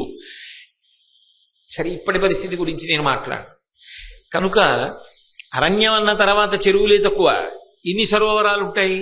పోన్లేరా అది చిత్రసేనుడిది అయితే ఇంకో సరస్సు చూడండి, అక్కడికి వెళ్ళి ఆడుకుందాం అంటాడు. ఇప్పుడు నిజంగా వాళ్ళు ఆరోగ్యవంతమైనటువంటి ఆలోచన విధానంతో ఉన్న వాళ్ళైతే అక్కడే వెళ్ళాలి అనేటటువంటి కోరిక ఎందుకు కాదు, వాళ్ళకి అక్కడికే వెళ్ళాలి. ఒకటో కారణం ఏమిటి? అక్కడ పాండవులు ఉన్నారు. రెండో అహం ఏమిటి? ధర్మరాజు గారు అయితే అక్కడ యాగం చేసుకోవచ్చా, మేమైతే అక్కడికి వెళ్ళి స్నానం చేయకూడదా? మరి ధర్మరాజు గారు యాగం చేసేటప్పుడు అందరూ ఈ స్నానం చేయడు, భీముడు, అర్జునుడు, నకులుడు, సహదేవుడు, ద్రౌపదీదేవి చేయరు, వాళ్ళు చెయ్యొచ్చు, మేం చేయకూడదా? మేమేదో వాళ్ళని ఇబ్బంది పెడదామని వస్తే వీడెవడో మమ్మల్ని ఇబ్బంది పెడుతున్నాడు ఏమిటి? దుర్యోధనుడు అంటేనే ఆ భావనతో ఉంటాడు. అంటే ఏది తాను ప్రణాళిక వేశాడో అది ఎదురుస్తోంది, ప్రారంభమైంది. వెంటనే గర్వము అహంకారము యుక్తాయుక్త విచక్షణని తొక్కేస్తాయి. కాబట్టి వెంటనే తన భటుల్ని పిలిచన్నాడు, ఎవరా గంధర్వులు అడ్డొచ్చిన వాళ్ళని మట్టు పెట్టి పందిళ్ళేయండి. వీళ్ళు వెళ్ళి వాళ్ళ మీద పడ్డారు, కలియబడ్డారు, యుద్ధం ప్రారంభమైంది. వాళ్ళు ఆకాశంలోంచి లక్షల మంది దిగిపోయారు. దిగిపోయి ఘోరమైన పోరు ప్రారంభమైంది. ఎక్కడ తట్టుకుంటారు వాళ్ళు? 1,00,000 మంది భటులతో వచ్చాడు పటాటోపంగా, వాళ్ళు లక్షలతో వచ్చారు. తట్టుకోలేక తాను యుద్ధానికి బయలుదేరాడు, కర్ణుడు యుద్ధానికి బయలుదేరాడు. దేనికోసం వచ్చాడు, ఏం చేస్తున్నాడు? ధర్మం జోలికెడితే వచ్చే పరిణామాలు అలా ఉంటాయి. ఇప్పుడు కర్ణుడు యుద్ధం మొదలుపెట్టి ఆయన చెయ్యగలిగినంత యుద్ధం ఆయన చేశాడు, చాలా మందిని పడగొట్టాడు. కానీ వాళ్ళు ఏం చేశారంటే, ఈ కర్ణుడు ఏమిటి ఇంత పటాటోపంతో యుద్ధం చేస్తున్నాడని వాళ్ళందరూ కలిసి ఒక్కసారి వచ్చి కర్ణుడి మీద పడిపోయి కర్ణుడి యొక్క సారథిని చంపేశారు, గుర్రాలన్నింటినీ చంపేశారు, విల్లు విరిచేశారు, చేతిలోది లాగేసుకుని 2 చక్రాలు ఊడబెరికేశారు, రథం యొక్క నొగలు ముక్కలు చేసేశారు. ఒకడు జెండా పీకేసి విరిచేశాడు, ఒకడు ఇరుసు విరగ్గొట్టేశాడు, ఒకడు రథాన్ని ముక్కలు చేసేశాడు. ఇంతమంది వచ్చి పడిపోయారు కర్ణుడి మీద. ఆ కర్ణుడు వీళ్లతో యుద్ధం చేయడం సాధ్యం కాదని అక్కడే వికర్ణుడు ఉంటే ఆ వికర్ణుడి రథం ఎక్కి యుద్ధరంగాన్ని విడిచిపెట్టి పారిపోయాడు. దుర్యోధనుడు మాత్రం తన తమ్ముళ్లతో కలిసి యుద్ధం చేస్తున్నాడు. చిత్రసేనుడన్న గంధర్వరాజు ఇది చూసి ఆ దుర్యోధనుడి దగ్గరికి వెళ్ళి జుత్తు పట్టుకుని రథం మించి ఈడ్చి నేల మీద బారేసి కొంత దూరం ఈడ్చుకుపోయి 2 చేతులు వెనక్కి పెట్టి పెడరెక్కల కింద కట్టేయిండ్రా వీడి చేతులు అన్నాడు. 2 చేతులు కట్టేసి మామూలుగా కాదు, జుత్తట్టుకుని నేల మీద ఈడ్చుకుపోతున్నాడు. దుర్యోధనుణ్ణే ఇలా ఈడ్చుకుపోతుంటే ఇంకా మిగిలిన వాళ్ళని ఊరుకుంటారు. వాళ్ళందరినీ కట్టేశారు, రాణుల్ని కూడా కట్టేశారు. ఇంతమందిని బంధీకృతుల్ని చేసి ఆకాశంలో ఎత్తుకుపోతున్నారు. వాళ్ళ లోకానికి తీసుకెళ్లిపోయి అక్కడ కారాగారంలో పెడతారు. అందుకని అక్కడికి తీసుకుపోతుంటే ఈ మిగిలిన భటులు సరోవరం దగ్గర ధర్మరాజు గారు ఉన్నాడు, అవతల యాగం చేసుకుంటూ కదా, వీళ్ళందరూ అక్కడికి పరిగెత్తి ధర్మరాజా దుర్యోధనుడిని కట్టి పట్టుకుపోతున్నారు కాబట్టి నువ్వు జోక్యం చేసుకుని కాపాడు అని అడిగారు. వెంటనే దుర్యోధనుడు భీముడి వంక చూశాడు. వెంటనే భీముడు అన్నాడు, కాగల కార్యం గంధర్వులు తీర్చేశాడు. ఇది సామెత అయిపోయింది భారతంలో. చాలా సామెతలు భారతంలోంచి వచ్చాయి. ఆనాడు మనని అరణ్యవాసం అజ్ఞాతవాసానికి పంపించి అరణ్యంలో ఇన్ని కష్టాలు పడేటట్టు చేశాడే వాడు అసలు ఈ దేశపు కారాగారం కాదు, ఎక్కడి దేశపు కారాగారానికో పోతున్నాడు. అవ్వలసింది అలా అవని అన్నయ్య యుద్ధానికి వెళ్ళామంతో మనం ఎలాగో చేయలేదు, నువ్వు ఎలాగో చేయనివ్వలేదు, కనీసం వాళ్ళన్నా పట్టుకెడుతున్నారు, మనం ఊరుకుంటే చాలు. ఇప్పుడు మమ్మల్ని వెళ్ళమని మాత్రం అనకు. ఎందుకో తెలుసా, మనం చెయ్యింది వాళ్ళు చేసేసారు, ఊరుకో చాలు అంటే. ధర్మరాజు గారు అన్నాడు, ఒరే బయట వాళ్ళు ఎంతమంది అయినా మన మీదకి యుద్ధానికి రావచ్చు, కానీ మనలో మనం ఎప్పుడూ దెబ్బలాడుకుని అవతల వాళ్ళకి అవకాశం ఇవ్వకూడదు. బయట వాళ్ళు వచ్చి మన మీద పడినప్పుడు మనం 105 మంది సోదరులం. ఒరే దుర్యోధనుడు మన సోదరుడురా, ఆ సోదరుడు అంత ఇబ్బంది పడుతుంటే కాళ్ళు చేతులు కట్టి జుత్తు పట్టి ఈడ్చుకుపోతుంటే రాణులందరినీ బంధించి తీసుకెళ్లిపోతే భటులొచ్చి శరణాగతి చేస్తే రక్షించని నాడు మన యొక్క ప్రజ్ఞాపాఠవాలకే అర్థం ఎక్కడుంది, ధర్మం అన్న మాటకు అర్థం ఎక్కడుంది ఇంకా. కాబట్టి ఇలా కూర్చోవడానికి వీల్లేదు. భీముడా, నువ్వు, అర్జునుడు, నకుల సహదేవులు వెంటనే లేచి బయలుదేరి గంధర్వులతో యుద్ధం చేసి దుర్యోధనాదుల్ని విడిపించి తీసుకురండి. అది ఆయన ధర్మం, అది వాళ్ళని ఇప్పుడు కాపాడుతుంది. వెంటనే భీమార్జునులకు మనసులో ఇష్టం ఉండనివ్వండి లేకపోనివ్వండి, కాపక్ష్యంతో వాళ్ళు యుద్ధం చేయరు. వాళ్ళు కూడా చెయ్యాలంటే ఏదో అక్కర్లేని బాణాలు చూడండి, బాణసంచా కాల్చేవాడు ఒకడు తారాతో వేస్తే వాడు అగిపుల్లే వెలిగిస్తాడు. 2 బాణసంచా కాల్చడమే ఇష్టం లేదనుకోండి, తారాతో లాంటి బాణాలు వదిలేసి అగ్గిపుల్ల లాంటి బాణాలు వేసి అన్నయ్య మేము ఓడిపోయామని వచ్చి ఇచ్చు. వాళ్ళు అలా అలా ప్రవర్తించేది శకుని, అలా ప్రవర్తించేది కర్ణుడు, అలా ప్రవర్తించేది దుర్యోధనుడు తప్ప అలా ధర్మరాజు గారు ప్రవర్తించారు. ఆయన ఆజ్ఞాపించిన తరువాత భీమార్జున నకుల సహదేవులు ప్రవర్తించారు. అది ఏది చెయ్యి, సమ్మతి కాని అసమ్మతి కాని త్రికరణ శుద్ధిగా ఉండాలి. సమ్మతితో ఉన్నట్లు నటిస్తూ అసమ్మతితో ఉండద్దు, అసమ్మతి ఉన్నట్లు నటిస్తూ సమ్మతితో ఉండద్దు. ఏదైనా అభిప్రాయము స్పష్టముగా ఉండాలి, నువ్వు చేసేది స్పష్టంగా ఉండాలి తప్ప రెండిటి యందు కాపక్ష్యముతో రుజుత్వం లేకుండా మాత్రం ఉండకూడదు. వెడతామన్నారు, అలాగే వెళ్ళి గంధర్వులతో యుద్ధం ప్రారంభం చేశారు. భయంకరమైనటువంటి యుద్ధం ప్రారంభమైంది. బళ్ళాస్త్రం, ఆగ్నేయాస్త్రం లాంటి అస్త్రములను అర్జునుడు ప్రయోగించి కొన్ని లక్షల మంది గంధర్వుల్ని పడగొట్టాడు. ఇలా కాదు, ఈ దుర్యోధనుణ్ణి, దుశ్శాసనుణ్ణి, రాణుల్ని వీళ్ళందరినీ కూడా కట్టకట్టి మనం ఇంకో లోకానికి తీసుకెళ్లిపోతే ఇబ్బంది ఉండదని చెప్పి ఆకాశ మార్గంలో చాలా దూరంగా తరలించేస్తున్నారు. అర్జునుడు చూశాడు, వీళ్ళు ఎక్కడ తీసుకెళ్లిపోతారో గంధర్వలోకానికన్న ఉద్దేశ్యంతో తన బాణముల చేత ఆ గంధర్వులు దుర్యోధనాదుల్ని తీసుకెళ్లడానికి వీలు లేని బాణ పంజరాన్ని నిర్మించాడు. ఇప్పుడు ఆ బాణ పంజరాన్ని గంధర్వులు దాటలేకపోయారు. అప్పుడు ఆ చిత్రసేనుడు అన్న గంధర్వరాజు మాయాయుద్ధం మొదలుపెట్టాడు. ఆయన కనపడకుండా యుద్ధం చేస్తాడు. అర్జునుడు ఎంత మాయాయుద్ధం చిత్రసేనుడు చేస్తున్నా ఆయన ఉన్న చోటు నుంచి వస్తున్నటువంటి శబ్దములు ఆనవాలుగా బాణములు వేసి ఆయన శరీరాన్నంతటినీ డుళ్ళగొట్టాడు. అప్పుడు ఆ చిత్రసేనుడు నలుగుడు పడిపోయిన శరీరంతో అర్జునుడికి కనపడ్డాడు.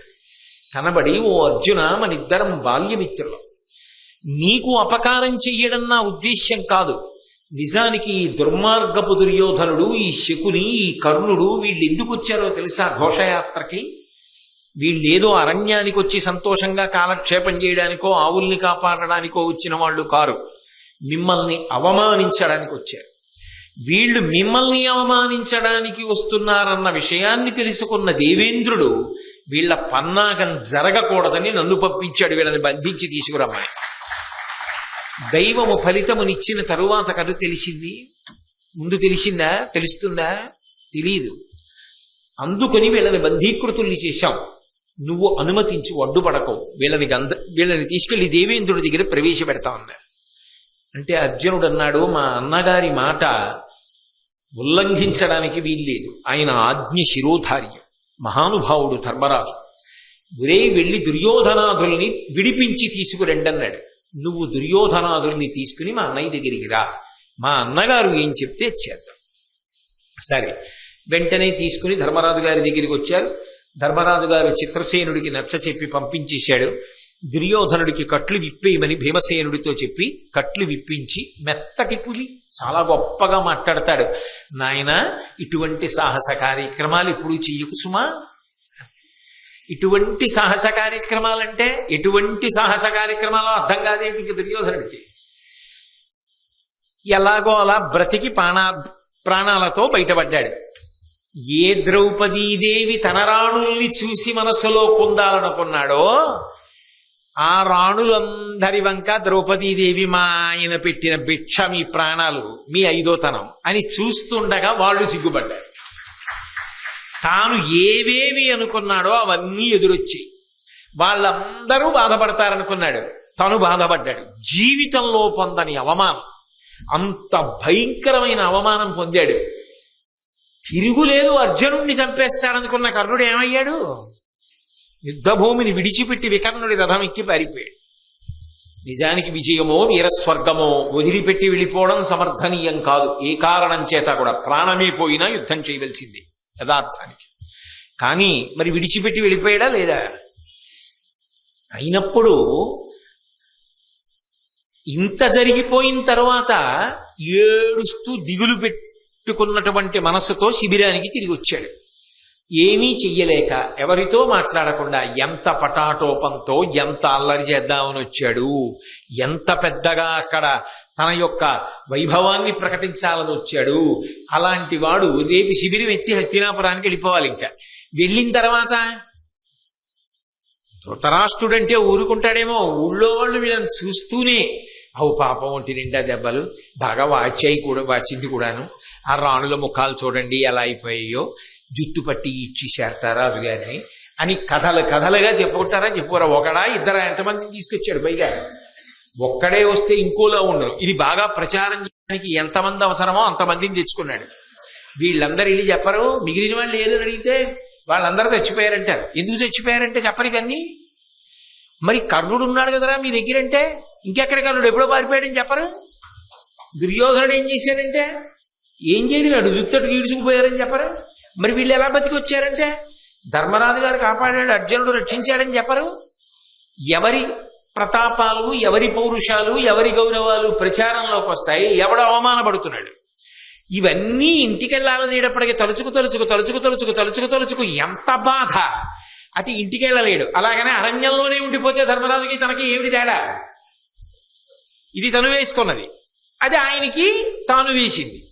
ఇద్దరు అక్కడే కూర్చోవాలంతే. ఇంకా ఆయనకి హాయిగా యజ్ఞం చేస్తాడు, యాగం చేస్తాడు, తపస్సు చేస్తాడు, మంచి మాటలు వింటాడు. ఆయన ధర్మరాజు గారు. అడవిలో ఉన్న ఎవరైనా వస్తారు, ఈయన అడవిలో ఉన్న ఎవరు వస్తారు ఆయన దగ్గరికి? కాబట్టి మనసు ఎంత వ్యాకులత పొందుతుంది. శిబిరంలో లోపలికి పోయి ఒక్కడు మంచం మీద పడుకుని ఆలోచిస్తున్నాడు. ఈలోగా ఎక్కడి నుంచి వచ్చాడో కర్ణుడు వచ్చాడు. వచ్చి ఆ ధర్మరాజు ఆ పడుకున్నటువంటి దుర్యోధనుడి దగ్గరికి వెళ్ళాడు. వెళ్ళి ఆ దుర్యోధనుడిని ఉద్దేశించి పరమ సంతోషంతో మాట్లాడాడు.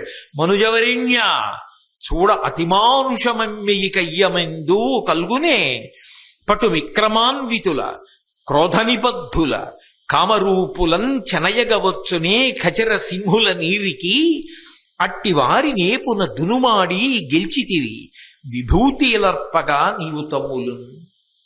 అబ్బబ్బబ్బబ్బబ్బా, దుర్యోధన మహారాజా, వీరుడంటే నువ్వయ్యా, ఎంత గొప్పవాడివి నిజంగా. మనుజవరేణ్య చూడ అతిమానుషమెమ్మెయి కయ్యమందు కలుగునే. ఇంత అతిమానుషమైనటువంటి యుద్ధాన్ని అసలు ఎలా చేశావయ్యా? ఎంత గొప్ప యుద్ధం చేశావు! ఎలా గెలిచావయ్యా వాళ్ళందరినీ? క్రోధ నిబద్ధుల పటు విక్రమాన్వితుల కామరూపులం చెనయగవచ్చునే ఖచర సింహుల నీరికి. ఆ గంధర్వులు వాళ్ళేం సామాన్యుల? అయ్యి బాబోయ్, ఏం విక్రమం వాళ్ళది! ఎంత కోపం వాళ్ళకి! పైగా కామరూపులు, రూపు మార్చేసుకుంటున్నారు, కనపడరు. అలాంటి వాళ్ళని తమ్ముళ్లతో కలిపి ఓడించేశావు. ఎంత గొప్పవాడివయా నువ్వు! అట్టి వారి నేపున దునుమాడి గెలిచితివి విభూతి అలర్పగా నీవు తమ్ములు. దుర్యోధన, నువ్వు తమ్ముళ్ళు కలిసి ఎలా గెలిచారయ్యా? చాలా ఆశ్చర్యంగా ఉంది. అప్పుడు నీవు చూడగా అనంతములై ఖచరేంద్ర సైన్యముల్ కప్పే అనేక సాయక నికాయములన్వడి నన్ను నేను కుప్పలు గోలవేసి రిపుకోటి వధించితి అంతలోన నన్నొప్పరికించే సైన్యతతి ఒక్కడనై రణభూమి నొచ్చితిన్. అసలు నేనే గెలుద్దును దుర్యోధన, కానీ నువ్వు చూశావు కదా, ఎంతమందినో పడగొట్టాను గంధర్వుల్ని. కానీ ఏం చేయను, మిడతల దండులో వచ్చి మీద పడిపోతే. అసలు ఎవడైనా రథాన్ని విరగొడతాడు, వీళ్ళేమిటి రథం కాదు కదా, రథానికి సంబంధించిన అన్నిటినీ ముక్కలు చేశారు. ఏం చేయని ఇంతమంది చుట్టుముడితే ఒక్కడినైపోయాను. అందుకని ముందు నన్ను నేను రక్షించుకోవాలి. ఆత్మరక్షణం కన్నా మనిషికి కావలసిందే ఉంది. అదే పనిగా యుద్ధభూమిలో వాళ్ళకి ఎదురు తిరిగి చచ్చిపోతే వచ్చేదే ఉంది. ఇవాళ కాకపోతే రేపు పొద్దున్న ఇంకో శుభవార్త వింటాం. అందుకని యుద్ధభూమిని విడిచిపెట్టి వెళ్ళిపోయాను. లేకపోతే విడిచిపెట్టి వెళ్ళేవాడిని కాదు.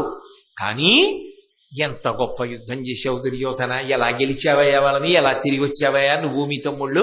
చాలా ఆశ్చర్యంగా ఉంది అని ఎంతో సంతోషకరమైన ముఖంతో పొగుడుతున్నాడు. ఎలా ఉంటుంది దుర్యోధనుడికి? అసలు పొగుడుతున్నవాడు కర్ణుడు. పైగా తాను గెలవలేదు, విడుదల చేయించిన వాడు ధర్మరాజు గారు. ఆయన మాటలు లోపల గుచ్చుకుంటూ ఉంటే కర్ణుడి మాటలు పైన గుచ్చుకుంటున్నాయి. దెబ్బల మీద కారం రాసినట్టు. ఆయన ఏమిటి కర్ణుడు ఇలా మాట్లాడతాడు? నేను గెలిచానంటాడు. నేనెక్కడ గెలిచాను? నా బుర్రా ఓడిపోయి నేను తిరిగి వస్తే అనుకుని, ఓహో వీడు యుద్ధ భూమి విడిచిపెట్టి పారిపోయాడు కదా, వీడికి తెలియదు అనమాట అసలు ఏం జరిగిందో. ఇప్పుడు వస్తున్నాడు మళ్ళీ. అంటే ఈలోగా కథ అంతా నడిచిపోయింది. అది నేను గెలిచి వచ్చి పడుకున్నాను అనుకుంటున్నాడు. అనుకుని చచ్చినదే పెద్ద చావు అవమానంతో. ఇప్పుడు నేను గెలవలేదయా, వాళ్ళు విడిపించారని తన కథ తానే చెప్పడం ఇంకెంత పెద్ద చావు. దుర్యోధనుడు లాంటి వాడి ఎంత అవమానం అది. ఇప్పుడు ఎవరక్కడ అని పిలిచి చెప్పండి ఏం జరిగిందో అంటే ఏం బాగుంటుంది? మళ్ళీ తనే తిరగకుండా. అందుకని తనే చెప్పాలి. అందుకని తలకాయ ఉంచుకుని చాలా తక్కువ కంఠంతో, ఏం గెలవడమయ్యా బాబు, నేనేం గెలవలేదు, ఓడిపోయాను. వాళ్ళు నన్ను జుత్తుపొట్టుకి ఈడిచేశారు, రెక్కలు కట్టేశారు, రాణుల్ని పట్టుకుపోయారు, ఆకాశంలో అంత ఎత్తుకు పట్టుకుపోయి గంధర్వలోకానికి పట్టుకుపోదాం అనుకున్నారు. ఎక్కడి నుంచో మహానుభావుడు ధర్మరాజు గారు పంపిస్తే వచ్చాడయా. భీముడు, అర్జునుడు వాళ్ళు బ్రహ్మాండమైన యుద్ధం చేసేశాడు. అర్జునుడు ఆ చిత్రసేనుడిని డుళ్ళగొట్టేశాడు, సైన్యాన్నంతటినీ పడగొట్టేశాడు, దివ్యమైనటువంటి అస్త్రములు వేశాడు. వేసి నన్ను తీసుకుని ధర్మరాజు దగ్గరికి వెడితే ధర్మరాజు గారు నచ్చ చెప్పి విడిపించి ఆఖరణో మాట అన్నాడయా, ఇలాంటి సాహసాలు ఎప్పుడు చేయకన్నాడు. అలాగేనని చెప్పి వచ్చాను, నువ్వేమో ఇప్పుడు వచ్చావు కర్ణ అన్నాడు. అన్నీ బానే ఉన్నాయి, కానీ అర్జునుడు గెలిచాడన్న మాట కర్ణుడికి ఎలా ఉంటుంది? అసలు బయలుదేరింది ఎందుకు? 13 ఏళ్ళు ఆగలేక అర్జునుడితో యుద్ధం చేద్దామని కదా. 2 మాటలు అర్జునుడితో యుద్ధం చేసి ఓడిపోయాడు. ఇప్పుడు మరీ దారుణం. అర్జునుడితో యుద్ధం చేసి ఓడిపోవడం కాదు, ఎవరితో తాను యుద్ధం చెయ్యలేక ఓడిపోయాడో వాళ్ళని అర్జునుడు గెలిచి తన వాళ్ళని విడిపించాడు. ఇప్పుడు ఇది మరీ బాధాకరమైన విషయం కాదు. కానీ అబ్బా అలా జరిగిందా, సమయానికి నేను లేకపోయాను, నిజమే నేను ఓడిపోయాను అన్నాడు అనుకోండి కర్ణుడు. ఈ కర్ణుడిని నమ్ముకుని బయలుదేరుతున్నాం, వీడు రేపు పొద్దున భారత యుద్ధం జరిగిన ఇంతే కదా, వీడు గెలవలేని వాళ్ళని అర్జునుడు గెలిచేశాడు అంటే వీడు అర్జునుడిని గెలుస్తాడా? గెలవడు కదా. ఈ మిత్రుడు గెలవలేడు. గెలవనప్పుడు ప్రమాదం ముంచుకొస్తుంది కదా అని అనుకోడు దుర్యోధనుడు. అలా అనుకుంటే యుద్ధం జరుగుతుందా? ఇంకా యుద్ధం జరగకపోతే మళ్ళీ తనకి ఎన్ని మాటలు పోనివ్వండి, మళ్ళీ అర్జునుడి మీదకి వెళ్ళాలి. ఏంటో ఆ మాత్సర్యానికి అంతు లేదంతే కర్ణుడికి. ఇంకా ఎలాగైనా మళ్ళీ యుద్ధానికి వెళ్ళి నేను అర్జునుడిని చంపేస్తానంటాడంతే. కాబట్టి యుద్ధానికి దారులు మూసుకుంటాయి. మూసుకోకూడదు. మూసుకోకూడదంటే దానికి వక్రభాష్యం చెప్పాడు. ఆయన అన్నాడు, ఎందుకు ఏడుస్తున్నావు, అసలు దేనికి బాధపడుతున్నావు నాకు అర్థం కాలేదు. పాండవులు రక్షించారని బాధపడుతున్నావు అంతే కదా, అది వాళ్ళు చెయ్యవలసిన పని. ఎందుకని? అసలు వాళ్ళు ద్వైతవనంలో సంతోషంగా ఎలా బతికుండగలుగుతున్నారు? అరణ్యంలో నువ్వు సార్వభౌముడవై తిరుగులేని రీతిలో ధర్మాన్ని నిలబెట్టి రాజ్యాన్ని నిలుతున్నావు. అరణ్యంలో కూడా ఎవడు ఒకడిని ఒకడు చెనకడానికి వీల్లేదు. నీ పరిపాలన అటువంటిది. అందుకే అరణ్యంలో ఉన్న 5గురిని కాని ద్రౌపదీదేవిని కాని ఎవ్వరూ ఏ ఇబ్బంది కల్పించట్లేదు. ఎందుకని? వాళ్ళకి భయపడి కాదు. ప్రభువుకి తెలిస్తే ఇంకేమైనా ఉందా? ప్రభువు అధర్మం ఒప్పుకుంటాడా? రాజ్యమంతటా న్యాయం ఉండాలి, రాజ్యమంతటా ధర్మం ఉండాలి. అది అరణ్యంలోనైనా సరే తప్పు చేస్తే నువ్వు ఒప్పుకోవని ఎవ్వరు అడుగు ముందుకెయ్యరు. అందువల్ల వాళ్ళు ప్రశాంతంగా బతకగలుగుతున్నారు. అది నీ గొప్పతనమేగా. ఇక అలా బ్రతుకుతున్న వాడు నీ దేశంలో ప్రజల కింద లెక్కకొస్తారు. ఇప్పుడు వాళ్ళు ఏం చేయాలి? ప్రభువు మానమర్యాదలు కాపాడాలి. కాబట్టి ఇప్పుడు వాళ్ళ అదృష్టం పడింది, నిన్ను కాపాడుకోగలిగారు.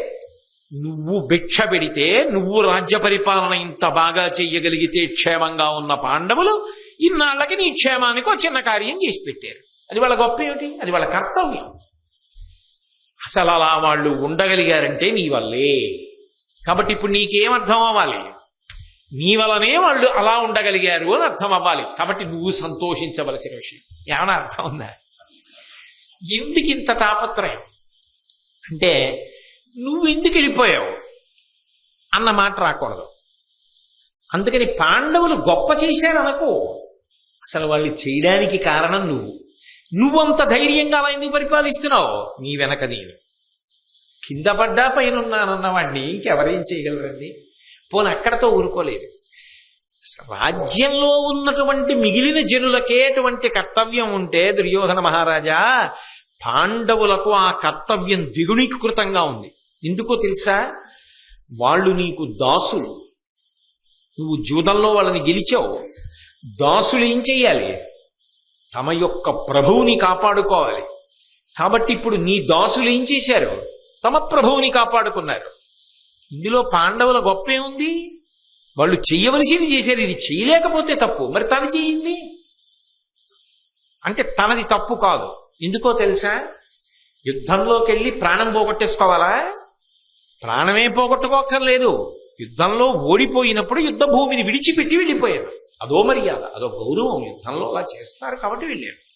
ఇప్పుడు వచ్చానే, అప్పటికి నువ్వు అలాగే ఉంటే ఇప్పుడు మళ్ళీ చేద్దాం యుద్ధం, అది దాని అర్థం. కానీ ఇప్పుడు నేను వచ్చేటప్పటికి ఏమైంది? వాళ్ళు రక్షించేశారు, వాళ్ళు ఓడించేశారు. వాళ్ళు ఓడించేశారంటే అది వాళ్ళ గొప్ప ఏమిటి? నీ పరిపాలన. 2, అది వాళ్ళ కర్తవ్యం. దాసులు లేకపోతే ధర్మం పోతుంది. ధర్మం ధర్మరాజు గారికి ఇష్టం, అందుకు చేశాడు, తన పంతం చేశాడు. అంతేగాని వాళ్ళు ఏదో పెద్ద చేసేసారని, నీకేదో ఇబ్బంది వచ్చేసిందని, ఆ ఇబ్బంది నుంచి వాళ్ళు ఏదో నిన్ను గట్టెక్కిచ్చేశారని అలా ఆలోచిస్తాయేంటి? అలా ఆలోచించడానికి అక్కడ పెద్ద విషయం ఏం లేదు, నువ్వు హాయిగా ఉండు అని ఆ దుర్యోధనుడితో అన్నాడు. ఒక అల్ప మనుజుక్రియ సోమకులోత్తమ, నీకు ఇట్లు మహనీయ సుఖ ప్రకృతియగు నిజ శరీరంబు అకట విడువ తలపనగునే అవిహిత బుద్ధిన్. ఎంత చెప్పినా దుర్యోధనుడు ఆ మాట అన్నాడు. అబ్బాయి నువ్వు ఎన్ని చెప్పినా కర్ణ, నాకేమిటో అంత బాగా అతకట్లేదు. అలా వాళ్ళు దాసులు, వాళ్ళు నా ప్రజలు, నన్ను కాపాడాలి అలా అనిపించట్లా జరిగింది. ఆ చట్టంలో ఇమట్టల్లా. ధర్మరాజు ప్రాణభిక్ష పెట్టి నన్ను విడిచిపెట్టిన తర్వాత అక్కడే భూమికి పెద్ద వివరం గొయ్యి ఏర్పడి అందులో నేను పడిపోతే బాగుండేది. ఇక నేను హస్తినాపురానికి రాను, నువ్వేమైనా చెప్పు, నేను ఇక్కడ ప్రాయోపవేశం చేసి ప్రాణం వదిలేస్తాను, ఇక ఈ శరీరంతో రాను. అడవికి వెళ్ళాడు పెద్ద ఘోషయాత్ర కింద, పాండవులు ప్రాణభిక్ష పెడితే తగుదనమ్మా అని తిరిగి వచ్చాడంటారు చూసిన వాళ్ళు. నేను రాను అంటే కర్ణుడు అంటాడు, ఒక అల్పమనుజుక్రియ సోమకులోత్తమా నీకు ఇట్లు మహనీయ సుఖ ప్రకృతియకు నిజ శరీరం ఒకట విడువ తలపనగునే. ఇక్కడ కూడా పాండవుల మీద శ్లేష. ఎవరు వదిలిపెట్టాలి? ఒక అల్పమనుజుక్రియ, సామాన్యుడు, అతి సామాన్యుడైనటువంటి మనిషి కష్టాలకి తప్ప జీవితంలో సుఖమన్నది ఒకటి ఉంటుందని కలలో కూడా అనుకోలేని వాడు ఇక కష్టాన్ని తట్టుకోలేక ప్రాణం వదిలేస్తానంటే ఏమో. నిజానికి అలా నచ్చా, ఎవరు అనకూడదు. కళ్యాణి బతకాదేయం లౌకికీ ప్రతిభాతిమా ఏది జీవంతిమానందో నరం వర్ష శతాదపి అంటుంది సీతమ్మ సుందరకాండలో. 100 ఏళ్లు కష్టాలు వచ్చినా కూడా ప్రాణం వదిలిపెట్టకూడదు. చిట్ట చివరైన శుభవార్త వింటాడు. ఆత్మహత్య అంగీకార యోగ్యం కాదు. కాబట్టి నువ్వెందుకు విడిచిపెడతావు ప్రాణాలు? ఏమనుకుంటున్నావు నీ శరీరం అంటే? అదేం మామూలు శరీరం అనుకుంటున్నావా? నీ శరీరం దేనికి పుట్టిందో తెలుసా? నీ శరీరం పుట్టింది అసలు నీకు ఇట్లు మహనీయ సుఖ ప్రకృతియకు నిజ శరీరంబు, అపారమైన సుఖాలు భోగాలు పొందడానికి వచ్చింది ఆ శరీరం. అందుకే నువ్వు అలా పుట్టావు. అంటే దాని అర్థం ఏంటి? వాళ్ళు తగిలించుకుందామన్నా భోగాలు సుఖాలు, రాజ్యాలు గెలిచినా రాజసూయం చేసినా కష్టాల కోసం పుట్టిన శరీరాలు అవి. అందుకే అడిగికి పోయారు. నీ శరీరం అలా కష్టాలు పడేది కాదు. అందుకే కారాగారానికి తీసుకెడదామని వాడనుకున్నా, నువ్వు మళ్ళీ తిరిగి ఇలా వచ్చేసి చూసావా? అంటే దైవం ఏం చెప్తోంది? సర్వదా సుఖపడడానికి వచ్చిన వాడివి నువ్వు బాధపడ్డాన్ని నేను అంగీకరించానని దైవము నిన్ను రక్షించినట్టయిందా కాదా? అయ్య బాబోయ్, ఇంతకన్నా వితండవాదన ఉంటుందండి లోకంలో. అవతలవాడికి ఏదైనా కొంచెం ఊరట కల్పించవచ్చేమో కానీ అప్పుడు కూడా పాండవులు కూడా అన్వయం అయ్యేటట్టుగా శ్లేష పెట్టి మాట్లాడమే. కాబట్టి భోగం కోసం సుఖం కోసం వచ్చిన శరీరం దాన్ని వదిలిపెట్టేస్తానంటావేమిటి? అకట విడువ తలపనగునే అవిహిత బుద్ధిన్. విహితం ఏదో ఏది చెయ్యాలో తెలుసుకోకుండా చిన్న కష్టం వచ్చేటప్పటికి తట్టుకోలేని క్రమశిక్షణ లేని బుద్ధితో ఇలాంటి ఆలోచనలు చేస్తావేమిటి? శోకమగ్నుండవగు నిన్ను చూచి బెగడి అధిపా నీ తమ్ములను నేను అధిక దుఃఖ వహ్ని పల్పడమయ్యా మా వలన కరుణ కలిగి తీర్పవే ఇందర కౌరవేంద్ర. నువ్వు ఇలా శోకంతో అలమటించిపోతుంటే, ఇలా బాధపడిపోతుంటే, ఇలా సిగ్గుతో కుంచుకుపోయి లోపల గదిలోకి వెళ్ళిపోయి అలా మంచం మీద పడుకుని హస్తినాపురానికి వస్తానన్నావు, ఇక్కడ ఉంటానన్నావు, ఎవరితో మాట్లాడవు, ముఖమంతా ఎర్రగా అయిపోయి చీ చీ అంటూ నిద్రపోకుండా అడు తిరిగి ఇటు తిరిగి బాధపడిపోతుంటే నేను సంతోషంగా ఉంటానా? నీ తమ్ముళ్ళు సంతోషంగా ఉంటారా? ఎవరు సంతోషంగా ఉంటారు చెప్పు? కాబట్టి మనసు మళ్లించుకో, రా హస్తినాపురానికి. బోలెడన్ని సుఖాలు ఎదురున్నాయి నీకు. హస్తినాపురానికి వెడితే మళ్ళీ ఈ శరీరంతో ఎన్ని భోగాలు పొందొచ్చో. అసలు ఆ శరీరం ఉండడానికి కారణం ఎవరయ్యాడు? ఇప్పుడు ఆ భోగాలన్నీ ఎవరి భిక్ష? ధర్మరాజు గారి భిక్ష. అది గుర్తొస్తోంది దుర్యోధనుడికి. ఈయన హస్తినాపురానికి రమ్మంటాడు. అందుకని కర్ణుడు ఎన్ని చెప్పినా వెళ్ళడానికి దుర్యోధనుడు ఇష్టపడ. ప్రదోషవేళయింది. స్నానం చేసి తాను నిర్వర్తించవలసినటువంటి విహిత కర్మలను పూర్తి చేసుకుని ప్రాయోపవేశానికి కూర్చున్నాడు. సమాధివిష్టుడై గర్భాసనం వేసుకుని కూర్చునున్నాడు. మాట మంతి లేదు. అలా కూర్చునుండగా ఇక చూశారు, ఈయన ధ్యానంలో ఉన్నాడు, మనం ఇప్పుడు ధ్యానభంగం చేయకూడదని అందరూ పక్కకెళ్ళి దుర్యోధనుడికి మళ్ళీ ఎలా ఉత్సాహం కల్పించాలి, ఎలా ఇంటికి తీసుకెళ్ళాలి, మళ్ళీ ఎలా కుట్రలు చెయ్యాలి, మళ్ళీ ఎలా పాండవుల్ని బాధ పెట్టాలి. పాండవులు బాధపడితే తప్ప ఈయన సంతోషపడ్డావు, ఏం చెయ్యాలి అని బయట నిలబడి అందరూ మాట్లాడుకుంటున్నారు. ఈలోగా అక్కడ కనపడని వాళ్ళు ఒకళ్ళు బాధపడ్డారు. ఎవరు వాళ్ళంటే రాక్షసులు. వాళ్ళు పాతాళ లోకంలో ఉంటారు. వాళ్ళందరూ అత్యవసర సమావేశం ఒకటి నిర్వహించారు. ఒరే, దుర్యోధనుడు ప్రాయోపవేశం చేశాడు, అవమాన భారంతో ఉన్నాడు, హస్తినాపురానికి వెళ్లే ఉద్దేశ్యంతో లేడు. కాబట్టి శరీరం వదిలిపెట్టేస్తాడో ఏమో. శరీరం వదిలిపెట్టేస్తే ప్రమాదం ఏర్పడుతుంది. ఇప్పుడు ఎలా దుర్యోధనుణ్ణి తీసుకొచ్చి మాట్లాడడం కుదరదు, మనం వెళ్ళి మాట్లాడడం కుదరదు. కాబట్టి ఒక ప్రయోగం చెయ్యాలి అని శుక్రాచార్యుల వారిని పిలిచారు. పిలిచి ఒక అభిచార హోమం చేయించారు. ఆ అభిచార హోమ కుండంలోంచి ఒక కృత్య ఆవిర్భవించింది. ఆ కృత్య ఏ శాసనం మీద నన్ను సృజించారని అడిగింది. నువ్వు ఎవ్వరికీ కనపడకుండా ద్వైతవనంలో శిబిరంలో సమాధి స్థితిలో కూర్చుని ఉన్నటువంటి దుర్యోధనుణ్ణి కౌగిలించుకొని ఎలా ఉన్నవాణ్ణి అలా ఎత్తుకొచ్చేసి పాతాళ లోకంలో ప్రవేశపెట్టు. వెంటనే ఈ కృత్య వెళ్ళి దుర్యోధనుణ్ణి కౌగిలించుకొని కదిపి ఎవ్వరికంటా పడకుండా నిశ్శబ్దంగా పాతాళ లోకానికి తీసుకెళ్ళిపోయాడు. ఆయన కళ్ళు తెరిచాడు. ద్వైతవనంలో లేడు, పాతాళాల్లో రాక్షసుల మధ్యలో ఉన్నాడు. ఆ రాక్షసులందరూ చుట్టూ కూర్చుని ఉన్నారు. పాండవులైతే భయం కానీ రాక్షసులైతే భయం ఏముంది? కాబట్టి ఆ రాక్షసులందరూ దుర్యోధనుణ్ణి ఉద్దేశించి మాట్లాడారు. మహానుభావాలు, ఇలా శరీరాన్ని విడిచిపెడతానని చెప్పి హఠం చెయ్యడం మంచి పద్ధతి కాదు. ఎందుకనంటే మాకొక ఉత్తముడైన నాయకుడు కావాలి. వాడు మమ్మల్ని, మా అంశలలో పుట్టిన వాళ్ళవి, చనిపోయిన వాళ్ళ అంశంలో వచ్చిన వాళ్ళవి, వీళ్ళందరినీ యుద్ధరంగంలో నడిపించగలిగినటువంటి గొప్ప రాక్షసుడు మనుష్య శరీరంతో రావాలని మేము గొప్ప తపస్సు చేశాం. ఒకప్పుడు పార్వతీ పరమేశ్వరుడు ప్రత్యక్షమై మా యొక్క కోరికని మన్నించాలనుకున్నారు. అప్పుడు అనుగ్రహించారు, మీకొక నాయకుణ్ణి పంపిస్తున్నాను అని. ఆ నాయకుడే నువ్వు మా అందరికీ నాయకుడవు. పరమశివుడు నిన్ను సృజించినప్పుడు కూడా నీ శరీరాన్ని చాలా ఆశ్చర్యకరమైన రీతిలో సృజించాడు. నీ శరీరము యొక్క పూర్వభాగం అంతా కూడా అద్భుతమైనటువంటి వజ్రముతో తుల్యముగా ఉంటుంది. వజ్రము బదలగొట్టబడదు. అందుకే నీ శరీర పూర్వభాగం, అందుకే తెలిసో తెలియకో దైవం ఉన్నది కదూ. కర్ణుడు అనకూడని మాట అనేశాడు. జూదంలో ఓడిపోని వాణ్ణి ఆరో భర్తగా ఎంచుకో అన్నాడు. ఆ మాట అనడం ఏమిటి? నిష్కారణంగా దుర్యోధనుడు తొడలగొట్టాడు. పూర్వభాగమే వజ్ర తుల్యము, అధోభాగము వజ్రతుల్యము కాదు. ఈ మాట అడ్డుపెట్టే భీముడు ప్రతిజ్ఞ చేశాడు, తొడల మీద కొట్టి పడగొడతాడు. లేనినాడు యథార్థమునకు భీముడు కూడా దుర్యోధనుడిని పడగొట్టడం సాధ్యం కాదు. నాభికి కింద కొట్టకూడదు గదాయుద్ధంలో. నాభికి కింద కొడితే పడడు, నాభికి పైన కొడితే అస్త్రములు కూడా పనిచేయవు. ఎందుకంటే అది పరమశివుడు వజ్రతుల్యంగా తయారు చేసిన శరీరం. ఎవరు తపస్సు చేసినా అనుగ్రహించాలి. అందుకని రాక్షసుల కొరకు సృజింపబడిన అపూర్వ శరీరం. పైకి అలా కనపడదు. ఎంత గొప్పగా ఉంటుందంటే పుష్ప సదృశంగా ఉండి భోగములకన్నిటికీ కూడా యోగ్యమైన శరీరంలా కనపడుతుంది. కానీ యుద్ధమే వస్తే గదాదండముల చేత కొట్టినా నీ శరీరం ఏమవదు. ఇది తెలుసు కాబట్టే కృష్ణ పరమాత్మ భీమదుర్యోధనుల మధ్య యుద్ధం జరుగుతున్నప్పుడు అర్జునుడితో ఒక మాట అన్నాడు, ఇతన్ని ధర్మయుద్ధంలో పడగొట్టడం సాధ్యం కాదు అర్జున అన్నాడు.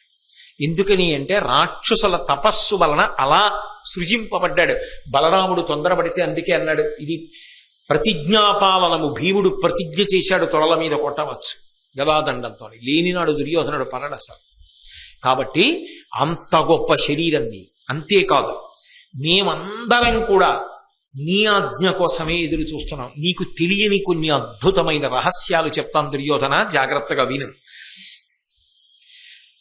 ఇత పూర్వం చనిపోయినటువంటి రాక్షసులు కూడా వాళ్ళ వాళ్ళ అంశలను ప్రవేశపెట్టడానికి సిద్ధంగా ఉన్నారు.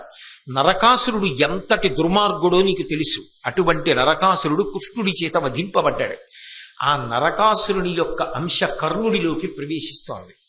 కాబట్టి ఇప్పుడు ఆ కర్ణుడు తన బాణప్రయోగం చేత, తాను చెయ్యవలసిన వధ చేత కృష్ణ అని పేరున్న ఇద్దరిని ఏకకాలంలో బాధపెట్టాలి. అర్జునుడిని చంపుతాడు. అర్జునుడికి కృష్ణ అని పేరుంది. అర్జున పల్గుణ పార్థ కిరీటి శ్వేతవాహన బీభత్సో విజయ కృష్ణ సవ్యసాచి ధనంజయ, ఆయనకి పేర్లు ఉన్నాయిగా. కృష్ణ ద్రౌపది పేరు, కృష్ణ అర్జునుడి పేరు, కృష్ణ కృష్ణుడి పేరు, కృష్ణ ద్వైపాయనుడు అని ఆయన పేరు. వ్యాసుడి పేరులో కూడా కృష్ణద్వైపాయనుడు అన్న పేరు ఆయనకి కలిసింది, కృష్ణ శబ్దం కలిసింది. కాబట్టి నన్ను నరకాసురుణ్ణి చంపినటువంటి కృష్ణుడు ఎవరున్నాడో ఆ కృష్ణుడు అర్జునుడు మరణిస్తే బాధపడతాడు. ఆ అర్జునుణ్ణి చంపడానికి కావలసిన దివ్యశక్తి నరకాసురుని యొక్క ఆత్మలో నుంచి ఇప్పుడు కర్ణుడిలోకి ప్రవేశిస్తుంది. కాబట్టి ద్విగుణీకృత ఉత్సాహంతో కర్ణుడు అర్జునుణ్ణి పడగొడతాడు. అర్జునుణ్ణి పడగొట్టేసిన తర్వాత కృష్ణుడు తట్టుకోలేడు. ఇవన్నీ జరగబోతున్నాయి. ఈ రాక్షసాంశలన్నీ భూమి మీదకి వచ్చాయి. ఇప్పటికే లక్షల కోట్ల రాక్షసులు సంశప్తకులు అనబడేటటువంటి పేరుతో భూమి మీద పుట్టి ఉన్నారు. వాళ్ళందరూ కూడా జరగబోయేటటువంటి భారత యుద్ధంలో నీ పక్షాన యుద్ధం చేస్తారు. వీళ్ళందరితో యుద్ధం చెయ్యడం అంత తేలిక విషయం కాదు అర్జునుడికి. కాబట్టి గెలుపు నీదే. ఎదర బ్రహ్మాండమైన గెలుపు కోసం నీకు తెలియదు. నీకోసం కొన్ని కోట్ల మంది రాక్షసులు అనేకమైన రూపాలతో ఉన్నారు. వీళ్ళందరూ భారత యుద్ధంలో నీ వెనక నిలబడతారు. అప్పుడు విజయాన్ని సాధిద్దువుగానివి. ఇప్పుడేదో ధర్మరాజు గారు నిన్ను విడిపించాడని ప్రాయోపవేశం చేసి ప్రాణం వదిలేస్తానంటావు ఏమిటి? అసలు చేసుకోవలసిన పండగ ముందు. దానికి నువ్వు సంతోషంగా ఉండాలి తప్ప నువ్వు ప్రాయోపవేశం చేసి శరీరం వదిలేస్తే మేమందరం పార్వతీ పరమేశ్వరుల గురించి తపస్సు చేసి అద్భుతమైనటువంటి నాయకుడిని ఇమ్మని అడిగి పూర్వభాగం అంతా వజ్ర సదృశమైన శరీరం కలిగినటువంటి నిన్ను నాయకుడిగా సృజింప చేసి సంతోషించడం మాకెందుకు చెల్లుతుంది? కాబట్టి నువ్వు ప్రాణములతో ఉండాలి. కాబట్టి ఏ విధమైన బాధ పొందవద్దు. ఏమీ తెలియని వాళ్ళ హస్తినాపురానికి వెళ్ళిపో. ఎవరు ఏమను నువ్వు పట్టించుకో. వాళ్ళకి తెలియదు అసలు రహస్యం అనుకున్న వేసుకోండి. ఎంత ఆనందపడిపోయాడు. అబ్బా, నాకు తెలియదు ఇంతమంది రాక్షసులు ఉన్నారా నా గురించి. అప్పుడైనా ఒక ఆలోచన రావాలి కదా. ఇంతమంది రాక్షసుల్ని, ఇంత అధర్మాన్ని వెనక పెట్టుకుంటే ముందు ధర్మం నిలబడిన తరువాత నిలబడుతుందా? పర్వతమంత దూది కుప్ప వేసి అవతల ఉన్నది చిన్న నిరుసే కదండి, చిన్న నిప్పు కడికే కదా, నా దగ్గర దూది పర్వతం ఉంది కదా అంటే దాంట్లోకి పెద్ద దావాగ్ని పడాలా? నిప్పు నెరుసు చాలదు దూది పర్వతంలో పడిన తర్వాత కాల్చేయడానికి. ఇది దూది పర్వతం అధర్మం వల్ల, అది నెరుసు ధర్మం వల్ల. అది నెరుసైనా దీన్ని కాల్చేస్తుంది. ఎందుకని అంటే ఇది దూది పర్వతం, ఇది అధర్మం. అప్పుడైనా తెలుసుకోవాలి కదా.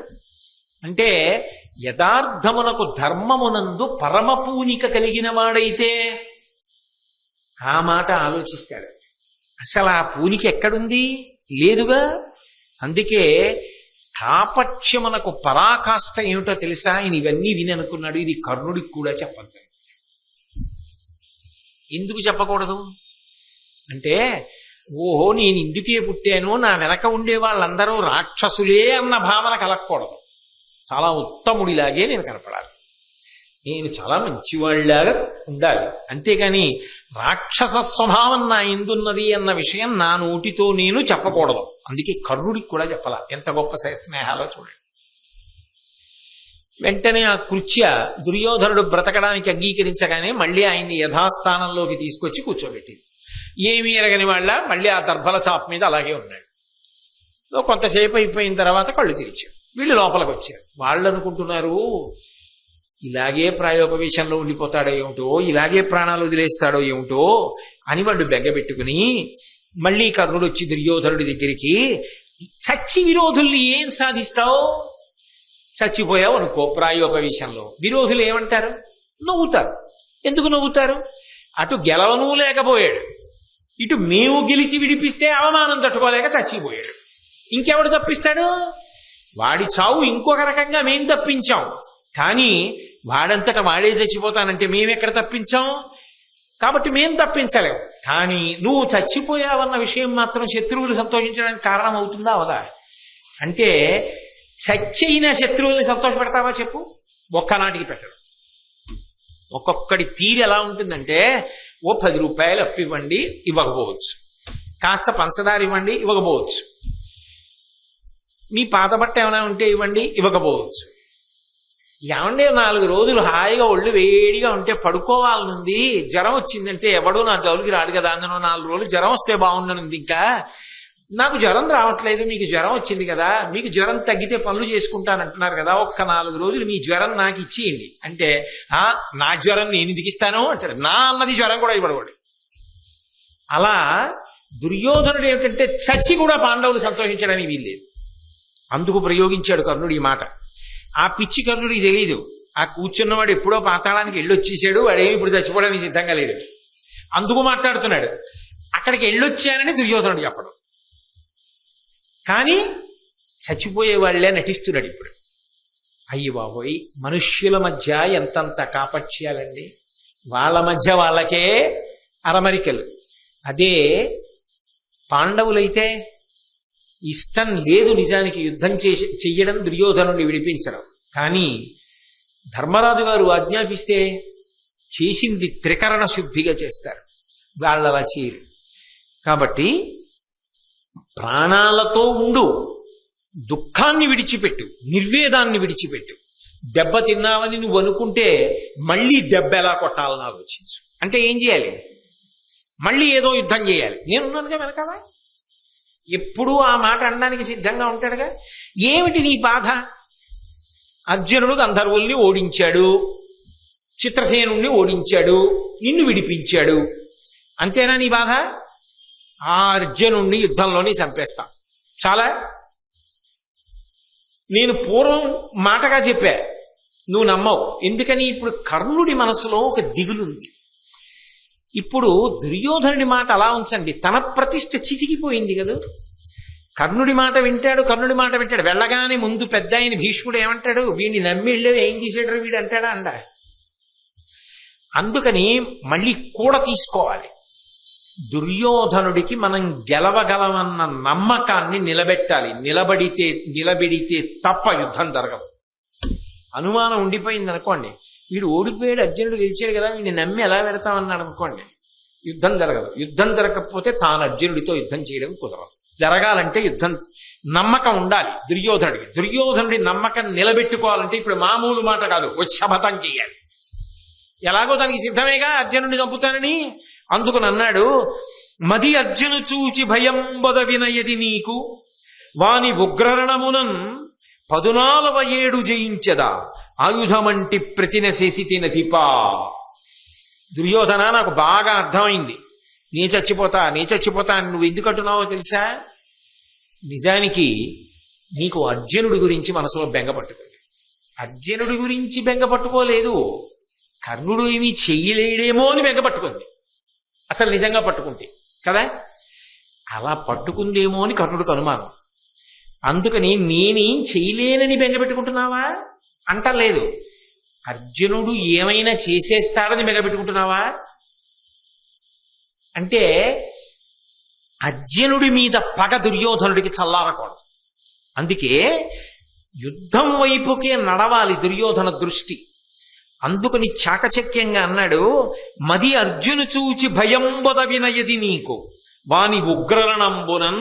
ఆ అర్జునుణ్ణి రాబోయేటటువంటి కాలంలో 14వ సంవత్సరంలో బ్రహ్మాండమైన యుద్ధం జరిగినప్పుడు నేను 14 జయించదా, అర్జునుణ్ణి జయిస్తాను. ఆయుధమంటి ప్రతినశేసిత నదిపా, ఆయుధం మీద చెయ్యి పెట్టి ప్రతిజ్ఞ చేస్తున్నా, అర్జునుణ్ణి గెలిచి తీరుతా. దుర్యోధన మహారాజా, నువ్వు బెంగ పెట్టుకో, అర్జునుడి గురించి మనసులో బెంగ తీసేయి. నిజంగా ఉంది ఆయనకి ఇప్పుడు, ఆయనకేం లేదు. ఎందుకంటే పాతాళానికి తీసుకెళ్లి రాక్షసులు చెప్పారు కదా, వాళ్ళు చెప్పారు అసలు విషయం. నరకాసురుడి అంశ కూడా కర్ణుడిలో ప్రవేశిస్తోంది, బెంగ పెట్టుకోకని చెప్పారు. కాబట్టి కర్ణుడి మీద విశ్వాసం దుర్యోధనుడికి ఉంది, పోయిందేమో అని బెంగ పెట్టుకుంటున్నవాడు కర్ణుడు. అందుకని ఓ ప్రతిజ్ఞ కూడా చేసి అనుకుంటున్నాడు, ఇప్పుడు దుర్యోధనుడు నన్ను నమ్మాడు, ప్రతిజ్ఞ కూడా చేశాను కదా, కాబట్టి అర్జునుణ్ణి కొట్టి తీరుతాననుకుంటున్నాడు. ఇప్పుడంటే యుద్ధం చేయలేకపోవడానికి కారణం అంతమంది వచ్చి మీద పడిపోతారా మరీ అన్యాయంగా. అందుకని రథం కూడా విరిచేస్తే ఏం చేయనండి, వెళ్ళిపోయాను. మళ్ళీ వచ్చాను కదా, అప్పటికేమో ఈయన్ని పట్టుకోవడం, కట్టేయడం, తీసుకెళ్ళిపోవడం, వదిలిపెట్టేయడం అయిపోయింది. ఇంక నేనేం చేయను అని ఏదో సమర్థించుకోవడానికి అవకాశం. నిజంగా లోపల ఎవడంతరాత్మక వాడికి తెలియదు. కానీ ఇంకొక అవకాశం అలా నేను ప్రతిజ్ఞ చేశాను అనేటప్పటికీ దుర్యోధనుడు లోపల ఇంకా సంతోషించాడు. ఆహా, పాతాళానికి తీసుకెళ్లి రాక్షసులు చెప్పారు, నేను అది కర్ణుడికి చెప్పలేదు, కానీ కర్ణుడి శపథం కూడా చేశాడు, కాబట్టి పాండవుల్ని చంపేస్తాం. ఆయన వెర్రి అయింది, ఈయన వెర్రి అయింది. కాబట్టి ఇప్పుడు అందరూ సంతోషంగానే ఉన్నారు. కాబట్టి ఇప్పుడు రాక్షసులు చెప్పారుగా హాయిగా వెళ్ళిపో హస్తినాపురానికి. ఏమంటారు అందరూ?